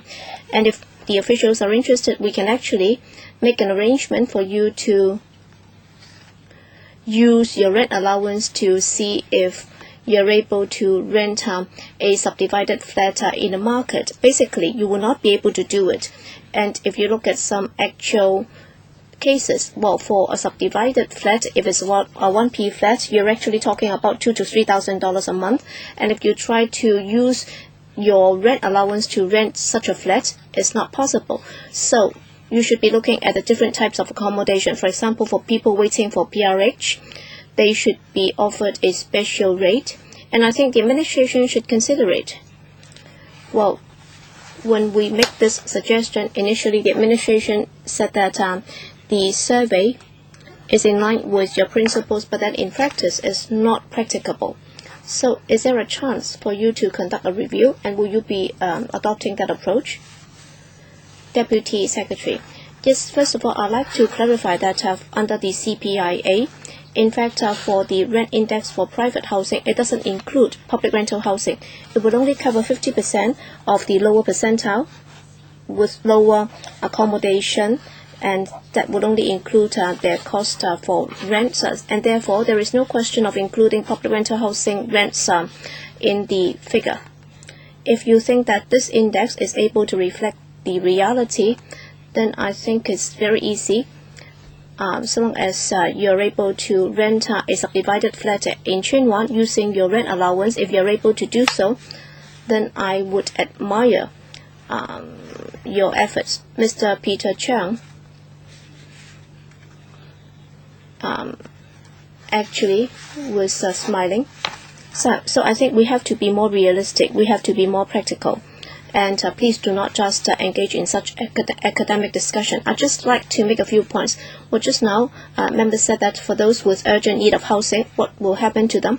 Well, actually, the SWD has been doing a lot of work, for example, compassionate housing, and also express allocation scheme, so that they will be able to get allocation sooner than those others on the queue. So that would also be able to help those in need. All right? Mr. Wong Kwok-hing, Madam Chair. Just now, from what I heard from her, is really laughable. All right, it'll be formally recorded as to what you said. Well, people do not have money to pay rent, and sometimes I would also give them money to pay rent because, well, they have to pay the deposit. If that's the case, then I'll refer them to you, because you said that there would be two queues, because there would be compassionate housing, and there is, is it that all they need to do is to come to you? They don't have to approach the social worker or the psychiatrist or the doctors, right? Well, Deputy Director can explain the details. Well, for compassionate housing, it's mainly for those who have an urgent need for housing, and of course there is a social factor or health factor before they can apply. In other words, for those who cannot afford to pay their rents, they would not be eligible, right? I think for people like you, I really hope that the government secretariats, air conditioners can break down, and then you can come to us, and then you said that you will tell me that the thermometer is working well, because it just says that it's 26 degrees Celsius. Well, if you say that, the average waiting time is only for 2.5 years, why don't you just give them the assistance or the allowance? Because it would only cost you 2.5 years before you will get, or you will give them accommodation. Well, even for the 7-year rule, you're actually requiring the carer to eat up the SSA payment for the child. And they will also have to cope with the high rents. So when we ask you, how did you do the calculation? Well, Dr. Fernando Cheung already asked you how you did the calculation. How come? Well, for the lowest 5th percentile, why are you not doing that? You will have to respond to that. You will have to act accordingly. You will have to help those who are in greatest need of help. But then you're using the 50% percentile to do the calculation. So I'd like to ask the officials, all right, if we manage to get 1,000 cases, they are real cases. If we take them to you, and if we lodge a complaint with you, then will you be doing something about it? All right, Dr. Fernando Cheung, KK Fong, if we work together, if we are able to come up with 1,000 cases in which the recipients are not able to afford the rent, and they will have to eat into their other savings, or eat into the other payments in order to make up for it. So would you be prepared to do something about it? All right, 1,000 cases, real life cases, with the rent receipt and so on. Would you be prepared to do something about it? I bet. So do you dare to do it? Deputy Secretary, I don't think you will be able to answer the question. In other words, the formula is not working. Next, Fernando Zhang. Madam Chair, well, for the cut in CSSA in 2003, for rent allowance, there was a cut by some 15%. And if I remember it correctly, it was cut by 15.6%, and that's the basic rate. And then after 2003, according to the Rating Evaluation Department, for Type A accommodation, that is below 400 square feet, the increase in rental was over 92%, and since 2003, the administration adjusted the rent allowance once, that was last year, and increased by 5.7%, and according to the RVD, it went up by 92%, so for 400 square feet apartment. But then they only managed to increase it by 5.7%, so you can see the discrepancy. And also for CSSA payments adjustment, it's lagging behind, all right? They would only increase it after they noticed that there was inflation during the past year. So basically, it's a catching up game. So you have not been able to catch up with it. So a number of years ago, we used to do it by projection. That was before year 2000. But then afterwards, as you saw that there was deflation, and therefore you decided to do it by adjusting it afterwards. So you're lagging. You have adopted this lag behind approach. But then the CSSA is meant to help those most in need, including the elder, single-parent families, and also the disabled. So they would constitute some 80% plus of the CSSA recipients. Please do not think that they are healthy, able-bodied people who are idling around, who are lazy bones. No, that's not true. We are actually talking about the weakest in a community. They are the most vulnerable group in a community, and still you have decided to adopt this lag-behind approach. And the worst thing is to adopt a wrong mechanism to do the adjustment. Whatever we say, you're not going to do it. So, Madam Chair, I'd like to propose a motion. I hope that you can deal with it as soon as possible. Well, my motion is to target the two issues that I just raised. I think the administration is incalcitrant. It's really very stubborn. So, how are you going to do it? Over 50% of the CSSA recipients who are living in private housing, they will have to use their own living expenses to subsidize their rental expenditure. And according to your calculation, those subsistence should be used for subsidizing their living expenses. But now they are not able to do it. So what are you going to do to help them? So are you allowing this to continue? Over half of the recipients are actually using the subsistence allowance under CSSA to pay their rent payments. So please do not repeat what you have just said, or else it will not be meaningful. Well, Madam Chair, I'd just like to say that just now members said that in 2003 we substantially reduced the payment rate, and up till last year we increased it by 5.7%. So we increased it by 5.7% last year, but then in the interim, there was an extended period of time when rents actually came down, but then there was no reduction whatsoever in the rent allowance. I think, Deputy Secretary, please do not continue like that. All we are looking at is the current rent levels. Well, members are challenging you if you're able to rent an accommodation using your own rate. So please do not argue about this any further. Yes, Mr. Tan Ka-pil, you said that, well, instead of meeting 86% of the rental payment, you're able to meet some 89%. I think what we are asking for is very modest. Actually, for somebody living in Tung Chung, he's a disabled. He started to wait for PRH since he was 38. And how about those new arrivals who are single parents, and also those disabled people on the list? So for the remaining 14%, in other words, those who are actually who have to top up the rent. So how many are there, and what groups do they belong to? Because I'd like to really know more about them before we can help them. So are we focusing on the 1 to 2P families? Because for the 1 to 2P families, you've been saying that, I think you're contradicting yourselves, because for the 1 to 2P families, yes, it might be rather quickly for them to get allocation. But then what about those who are middle-aged? Actually, they will have to wait for 5 or 6 years. I think the situation is really very sad, because you said that there would be room for upward adjustment by some 7.3%, and you're expecting that the rate would be even higher by the time when you go to the FC. So even if the administration has introduced the 2 measures to curb property prices, rents are still going up. So what is your forecast? So can you tell us more about that? All right, let's look into the future. Please do not say anything about the past. Deputy Secretary. Well, just now, the member was asking about the rent allowance, whether it's not able to cover the actual rent expenditure. Well, we do not restrict the recipient in the choice of location and also the actual premises that he lives in. And therefore, for different types of accommodation and different types of recipients, well, we don't have the breakdown.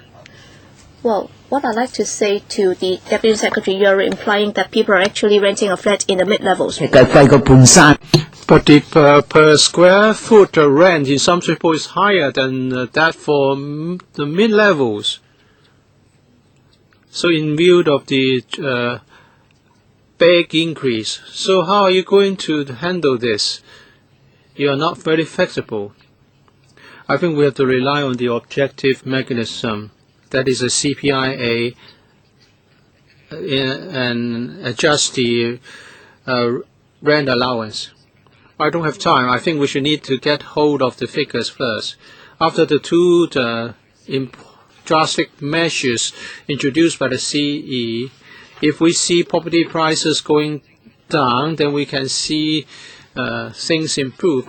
But now you are expecting the rent going to rise further, and so it's not helpful.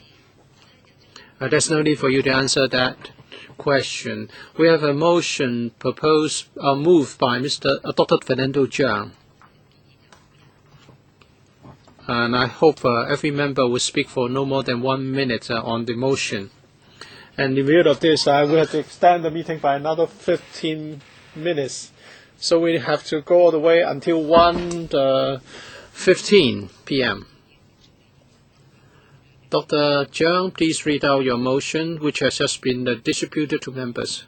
I just want to talk about the content in view of the nature of lagging behind, or in relation to the mechanism in adjusting CSSA and cannot timely reflect the changes. We proposed reverting back to the mechanism we adopted back in the year before 2000. There should be a projection mechanism, and the spending pattern of the lowest 5th percentile should be looked into in basing the CSSA adjustments. And we're talking about the lowest income households. 1 minute per member. Mr. Alan Leung. On behalf of the Civic Party, I would like to say we support the motion moved by Dr. Cheung, because the mechanism is lagging behind the times and this cannot really reflect the needs of the CSSA recipients. The Civic Party fully support this. Thank you. Other members? Mr. Wong Kwok-hing. I want to add something, but forget it. I remember that in 2004, I was elected to this council. We were together trying to fight for the decrease to be reverted by increasing the rate by 11%. I agree that the figures lag behind at the time, so perhaps we should have some special adjustments to make sure that we follow the social the trend in the community closely. In the longer run, you should try to come up with a better and more reasonable mechanism. Other members? If not, So, Dr. Jones, in relation to Dr. Jones' motion, let's put it to the vote. All right? Deputy Secretary, thank you for allowing me to speak again. Members mentioned whether we should base our CSSA adjustment on the basis of inflation projection. Well, that's what we did in 1999, but the Director of Audit pointed out in his report that there are downside problems because the projections would always involve discrepancies, and there were discrepancies, and as a result we had to adjust downwards to CSSA payments subsequently, and it was hard on the recipient, and that's why we proposed a change which was agreed to by the Legislative Council, and that is we look at the average movement of the SSAIP in the previous 12 months in making the adjustments, and it has been in place since the year 2000, and it has worked well. As for Dr. Cheung's motion, that is, we should look at the expenditure levels, adjustments or to the expenditure levels of the lowest 5th percentile household. We have reservation, because if we look at the CSSA payment from 1p to 6p, the level, the payment level, is higher than the lowest 25th percentile households in relation to household expenditure. So if we look at the expenditure of the lowest 5th percentile, it's not really appropriate. Other members? Dr. Fernando Zhang? Well, this has not been working for the past 10 odd years. The adjustments always lag behind real needs and to the detriment of CSSA recipients. That's a fact. As for the point that the CSSA payments are really higher than the lowest 25th household, because they are talking about the average. If you look at the 0% to the 25th percent, the figure is a different figure. On the 14th of November 2011, the Hong Kong CSSA gave this paper to the panel.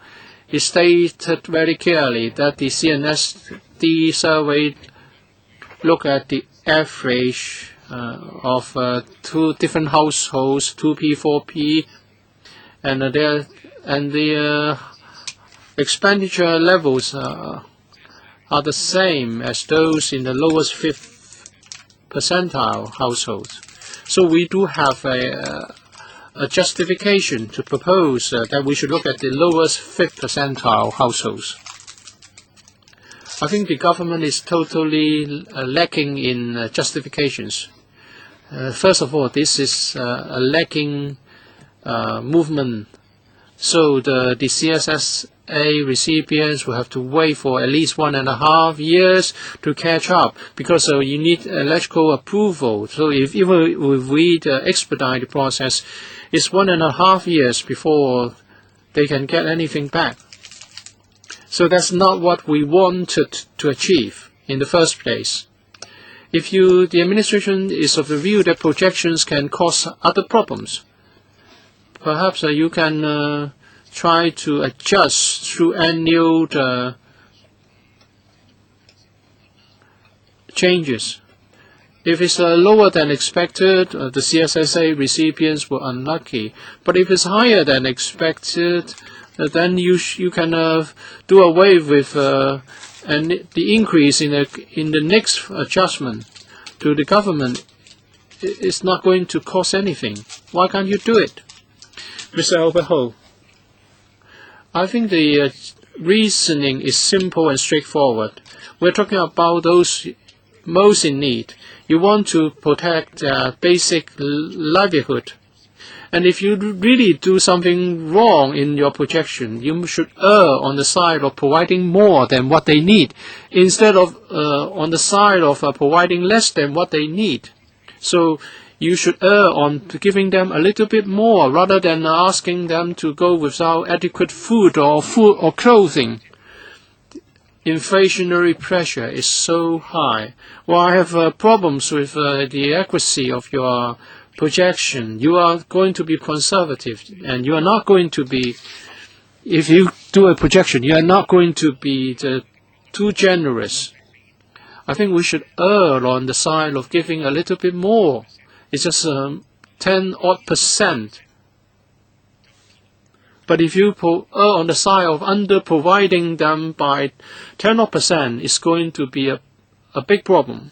I think I have to draw a line here. I don't have to read out the motion again, so please raise your hand if you object. Abstention. In other words, we are all in favor of the motion, including the two of us here. So we are unanimous about this. The government must handle this properly. All these problems were topics of discussion last time I left, and they're still items of debate. Rent has been increasing so drastically. You must do something about it. You are being too passive. Please pay attention to views of members. Members from all parties and political convictions are not happy about this. Please bring this back. The motion is carried, although it's not binding. But I think it represents the consensus of this Council. Thank you. Let's deal with one thing first. They are going to seek funding approval. It's about expenditure, right? So although we are very unhappy, so do we also agree that they can approach the FC for approval in principle? Yes, yes. We have to support this. There's no choice. Notwithstanding our dissatisfaction. So you can proceed. And I hope you can tell the Permanent Secretary and the administration that this is not going to win you any support. This is not going to be popular if you don't make any change. Next, OALA. Please invite the deputations and the administration team to join us. Well, last time the administration make a proposal in a haze. We said there was insufficient time, but they proceeded to the FC anyway. We have to continue with our discussion with the deputations on the 28th, because at that time there were deputations who could not attend our hearing. So we said we would accommodate them as they sign up for a meeting. So let's continue with what we left off the other day.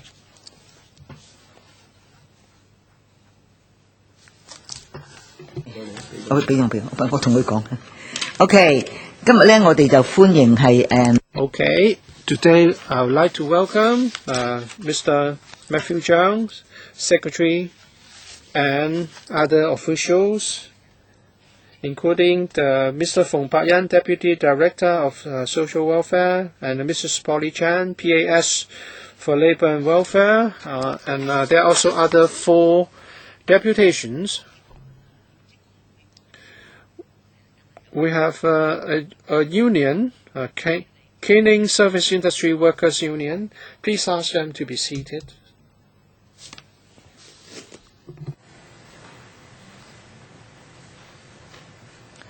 係，我哋總有4個團體嘅，係啦，都繼續請佢入啊。There are 4 of them. Okay, so far 2 have arrived. Okay. We have Cleaning Service Industry Workers Union, Mr. Wong Kwok-hing. Has he arrived yet?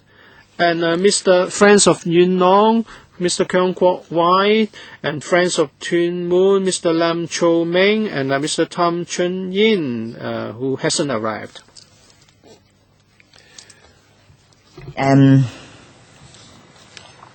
我哋呢個 Right, let's go about this this way. Well, this item has not been approved by, or the funding has not been approved by the FD. So we'll listen to deputations. So again, this is in relation to a funding application. So an invitation has been extended to all eligible members. Again, a reminder, under Rule 83A of our Rules of Procedure states that no member shall move or amend a motion for which he has a direct or indirect pecuniary interest, or speak on such motion or amendments, unless the member discloses the nature of the interest involved. So I would like to remind members that if you have direct or indirect pecuniary interest on the matter under discussion, please disclose the nature of interest before you speak. We have a number of deputations, and we need to do something in relation to time management. So I would like to remind members that there are a few buttons, and there's the earpiece. 現場嘅 0 is floor, 1 is Cantonese, and 2 is English. Once again, I'd like to remind all of you who are here that as your remarks will not be covered by the Electoral Powers and Privileges Ordinance, that is Cap 382 with regard to the immunities and exemptions, and also your written submissions will also not be covered by the Electoral P&P Ordinance. So it's just reminders for the deputations. And I'd like to suggest that the time limit be set at 3 minutes for both questions and answers. And please be brief, including the administration. Please be brief. And I'll deal with any queries that may be raised. All right, 3 minutes each. Over to Mr. Wong Kwok-hing, Cleaning Service Industry Workers Union. He's the organizer. Yes, I'm representing some cleaners, and I'd like to say a few words on this. Well, the administration might hate those grassroots workers very much, because as we know, for cleaning workers, they're basically the lowest income earners, and therefore, when you impose this asset limit, $186,000, but then let's say for $186,000 as the asset limit for a cleaning worker retiring, he's retiring at 65, and if he lives till 80, if he has $186,000, and if you divide that by 15 years and 12 months a year, actually every month he will only have $24. If I only have $24 per month, and if you think that I have too much, and therefore I'm not eligible for the OALA, then what kind of allowance is this? What are you doing to the elders? Well, even for a couple, and the limit will be $280,000. Let's divide it. All right, 15 years. All right, let's say if they live till 85. All right, if you divide that, then actually every day they will only have $25 to go. So for a cleaning worker, they are strongly against this because this is simply too harsh. Well, even if I have $200,000, I only have $20+ a day. How come you are still saying that I should not be eligible? That's why cleaning workers are very strongly against this asset limit test, because this is too harsh. And also, I think the crux of the matter is the MPF scheme. All right, it's a failed scheme. Well, for cleaning workers with minimum wage, they will be able to earn up to $6,000. Well, the MPF system has been in place for 10 years. So during the past 10 years, how much has he been able to accumulate in his account? Let's say I have been very fortunate. Let's say if my MPF has not been offset for severance payment, I will still be able to get only $40,000-$50,000 in my account. So that shows that the MPF system is not able to offer any protection for the low-income workers. And also, if I should be that unlucky if I've been laid off, because for cleaning workers, they are the most acceptable ones, because if a company is not able to win a contract, then these workers will be laid off, and then they can use the MPF to offset the severance payment, and then much of what they get from the MPF account will be eroded by such payment. And let's say if I have saved some money, upon retirement I have $100,000 in my account, and if I only have about $20 a day, and still I will not be eligible for the OALA. Is that fair? I'm only getting some $20 a day. And let's not forget, I will also have to meet my medical expenses, and during festive season, I might want to give some lychee to my children or grandchildren. And what about my funeral costs? So why do you have to draw a line at $186,000 per person? I don't think it's justifiable. And also, if you can do away with the asset and income test, then I think we can make a great step forward towards universal retirement protection. Only then will we be able to protect all the workers upon retirement. Sorry, you've already used up your time, so we'll wait till a while before we invite the administration to respond. Next, Mr. Wong Kwok-hing, Friends of Yuen-han. Yes, thank you. With regard to the OALA, we are against it, and we are strongly unhappy about it because on the 1st of July, when the new government assumed office, they said that they would be introducing this as special OAA, but subsequently they changed it to AALA. Many elders thought that they would be able to get $2,200 per person, but then they changed the plan, and they would be subject to the means test, and many elders who were very happy are now disappointed. So why are you cheating the elders like that? And also for the OAA and OALA, the nature of this is to offer this as a token of appreciation and provide support for the elders. And given the fact that the means test would be the same, how come you are introducing this additional test? Why don't you just increase OAA to $2,200? Why do you have to introduce this new name? And you said that we have 3 pillars, the MPF system, and also personal saving, and the CSSA. And actually, many people are losing money in their account. I am also personally losing money in my account. All right, how much can they get from the MPF scheme? All right, the administration asks us to be careful in our investment, but then you're actually forcing us to do the investment, and I do not have any choice at all as to what kind of account I should be joining. So I think you're cheating. You're giving this as a raw deal to the workers, and also for the grassroots, they are suffering already. Do you know? And have you helped them? And actually, for the statutory minimum wage, it's only $28 an hour, and even if it's increased to $30, it will still not be able to meet their living expenses. And also for Link REIT, when they see that their operators or the tenants are able to make some 10% profit, then they'll be increasing rent more substantially. But then they are actually serving the grassroots, and therefore, if there is an increase in rent, then they will only increase prices, and that would be passed on to the users. And also for our social security system, you do have a means test, and $186,000 for a 1P family. Well, with the MPF, if I've been saving money in my MPF, all right, I started since 1988. Even if I do not make any loss, or I would already have exceeded the $186,000, I would have accumulated $192,000. So even if I do not suffer any loss in my account, I would not be eligible for your social security. So what kind of social security is this? Also, the way you promote it, I think you're threatening this council. You're actually cheating the public, because you've been telling us that some 400,000 elders would immediately get the money, and if this is not approved by this council, they will not be able to get the money. When I look at the API, I would have thought that, all right, if this is not approved, then the elders will not be able to get it. But then afterwards, well, we have already got the TV APIs. Does that mean that we'll be able to get it right away? No, we will not be able to get it until next March. So if you look at the retrospectivity, why can't it be dated back by 1 more month? Thank you. Bureau Director, 3 minutes in answer to the 2 deputations. I'll be as brief as possible, because a few weeks ago we have already said that, but then I'll just repeat that again.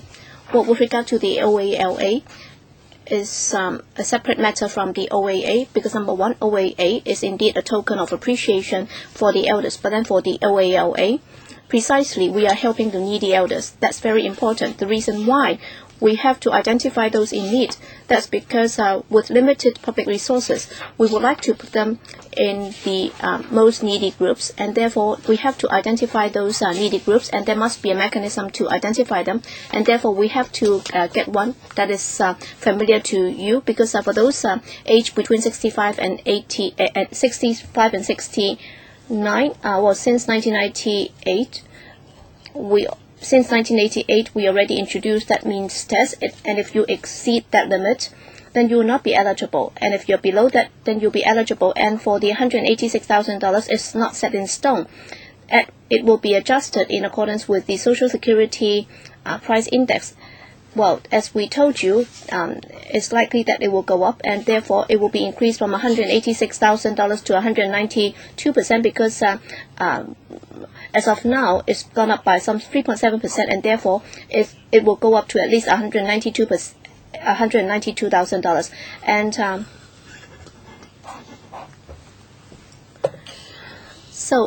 how are the elders going to cope with that? Well, by the time when you accumulate $186,000, you will be able to get the $2,200. You should be eligible for the $2,200. So that's the safety net. So if you have up to $186,000, it's okay. So as soon as you're using the $186,000, then you'll be able to get the $2,200 a month, and therefore it's a safety net that will fill in the gap in order to meet the actual expenses of the elders. Whether or not we are misleading the public, that's not true, because during the election campaign of the chief executive, he already said that the elders will have to meet a very simple means test before they will be eligible for this special payment. And as we have said, this is a realization of what he pledged. Number one is a simple declaration, and and it's double the OAA payment, and is to meet the living expenses. And therefore, between CSSA and the OAA, we are actually trying to introduce this additional measure to help those who are caught in between. They are the sandwich class elders, because we have read from the news that many of them have to live on scavenging carton boxes and so on. Well, that's to help them to meet their living expenses. Secretary, we have two members who have raised their hands, and I'd like to say this to members. We have an additional item to deal with before the end of this meeting. We have one more member who would like to speak. Any more members who would like to speak? 3 members. We will have to draw a line there. 3 minutes each. Mr. Wong Kwok-hing. Chairman, all right. I'm lucky enough because Professor Chang Peng Leung or Anthony Chang will be treating us to lunch. All right. So we can't wait for 15 minutes more, and as a result, we are not able to monitor your performance. Bureau Director, you came in and you asked me to help. All right, for the retrospectivity, if you're able to do it, then it's okay. Well, I know what's in your mind. You want the elders to blame me. So it's like King Solomon trying to cut up or trying to execute the child. So why don't you just give them an additional month of payment? Please do not play tricks. All right. Once again, I'd like to say this to you. All right, if you are indeed caring to the elders, then why is it that you're able to give the $6,000 handout, and why are you not able to give them the $2,200 in addition? So are you threatening this council? Second, C.Y. Leung has many pledges. So is it that important for him to honor his pledge? I think the most important thing is, well, as a society, we have $2,400 billion or $2.4 trillion in our reserve, and for the amount that can be used, we have $600 billion already. We're just talking about $500 billion or $50 billion as the seed money, plus an increase of tax by 1%, together with contribution from the MPF. Then we should be able to make it. So everybody will be able to get $3,000, including Li Ka-shing. He'll be eligible to get that upon retirement. And Mr. James Tian have been saying that we should have a 3-tier system. We should only be helping those in need. But then if you increase tax by 1%, then he'll be committing suicide because he's running G2000. He's saying that if you increase tax, then those people will complain, and they will not be happy. And our stance is very clear. $2,200 without means test, you should not be dividing the elders. And then before 2017, if you adopt our package, or if you can modify us, then everybody will be getting $3,000 a month. So how much more will you be spending? Let's say even if you give it out for another 5 years, even if you spend $40 billion more, well, how about those who have paid for their health insurance, the $50 billion, why don't you just take that back? And then you'll be able to do a much better work. All right. Well, I think the truth will come out at the end. Well, so it's like what King Solomon has been telling the evil mom, saying that you can kill my child. Mr. Chen Ji-chun, Madam Chair, the Welfare Services Panel convened 3 hearings. We met with 100 deputations. 90% of them are against the asset declaration. No, so the administration has listened to all of them, and we haven't proceeded to the final vote. So what have you reflected upon? What kind of conclusion can you draw on so far? Are you going to change even a little bit at this point? And the Secretary says the $186,000, and if you drop below that, you're eligible. So when Nelda has that kind of money, and when his asset limit drops below that, he can apply. But what about the next month? If he exceeds that limit a little bit, then he will not be eligible again, and then that can happen again and again. What kind of application procedures should he comply with? Secretary. So we have listened to the views in the public hearings. The question is what the administration will be doing about them. Well, apart from the deputations, we have also been monitoring public views, particularly the public commentary in the newspapers. So are you saying that the public hearings distort the public views? Well, I'm not saying that. We have to listen to all sides. The administration's position is one that fully take into account people's aspirations. We want this scheme to be implemented quickly, and we have promised that after a year of implementation, we would come back to report to see how the things can be improved or regionalized. But the urgent task before us is to approve the scheme so that the elders can be benefited. And as for the changes involved in assets, we have a very flexible arrangement. There will be a 2-year grace period. How about after 2 years? The normal practice is that the grace period would be 1 year. I don't think we need that. No more operational information is required. We've heard that time and again. Members, we don't have time. We must finish by 1:15, and we need to handle the proposal from Dr. Fernando Zhang. So, Dr. Zhang, please use just 1 minute. Would that be okay? Forget it. Mr. Tan Ka-pil, the Deputy Secretary already drew a line.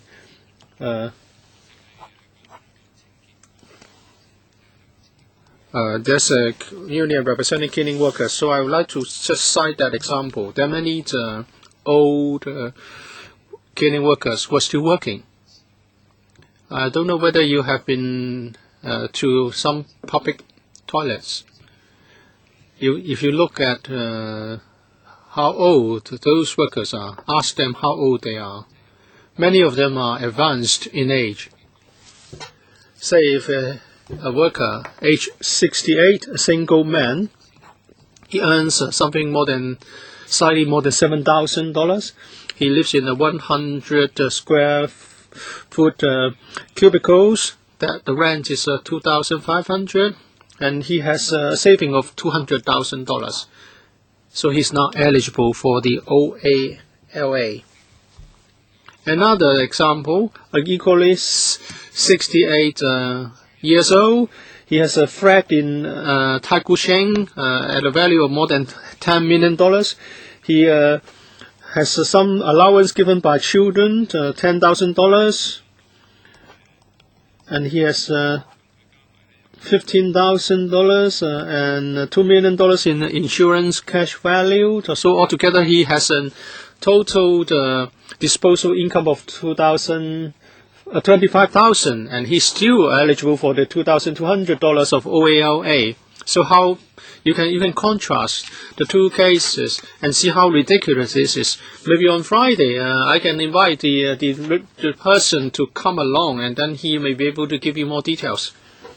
Sorry for the two deputations. It's not that I don't want the secretary to answer your questions, because the answers tend to be familiar and similar. We're going to have a meeting on Friday, Secretary. Some of the questions have not yet been answered. They have so many questions for you. So I'm sorry, Secretary, maybe not today. There's no need for you to answer today. So if members don't object, that will be my decision. If members don't object, I would also like to thank the two deputations. Please pay attention to the discussion at the FC. Thank you, Secretary. Two deputations failed to turn up, so I think we should draw a line and complete the item here. Members, thank you.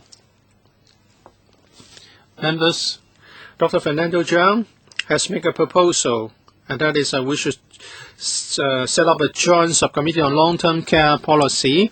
A paper has been given to members. It's paper 147. So what do members think about this proposal?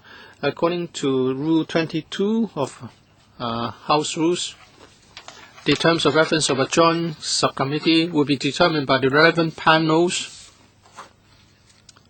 and it should be in respect of certain specific items and matters. And when should a joint subcommittee start work is to be determined by the panel in accordance with established mechanism. And that should be 8. There should be only no more than 8 subcommittees. If there are more, then they should wait. There are already 6. If there are fewer than 16 bills committee, then having considered the following factors, the House Committee may allow those on the waiting list to start work. And the factors include the number of bills committee, the vacant slots, the likely bills to be presented in the coming 3 months, the number of subsidiary legislations and other instruments to be submitted to the subcommittee, as well as the available resources enjoyed by the Secretariat. Well, it's not just a matter for the Welfare Services Panel. It has to be agreed to by the Health Services Panel, because the matter to discuss would straddle the work of both panels. The proposed terms of reference will include looking into the long-term care policy, and also the services to provided to the community carers, looking at the coordination between families, social facilities and institutions, and also to propose improvement measures. I don't need to explain further. Long-term care is a disaster. With an aging population, the problem is even more urgent in the future, so we need to tackle this now. Members? No discussion required? Chairman, I'm in favor of this. I propose that we put it to the vote now. All right, other members? I think let's endorse this first, and subject to the agreement of the Health Services Panel, then we can proceed. And the Secretary has proposed that if the other panel doesn't agree, we can have this committee under us, under this panel. So, would those in favor please raise your hand? All right, there's no need to ask who is in objection or who would like to abstain, so it's agreed. We are going to inform the Health Services Panel. They are going to decide this on the 19th of November meeting in relation to Dr. Fernando Zhang's proposal for forming a joint subcommittee. Don't go yet. ALB? Nothing? Okay, meeting's adjourned. Thank you.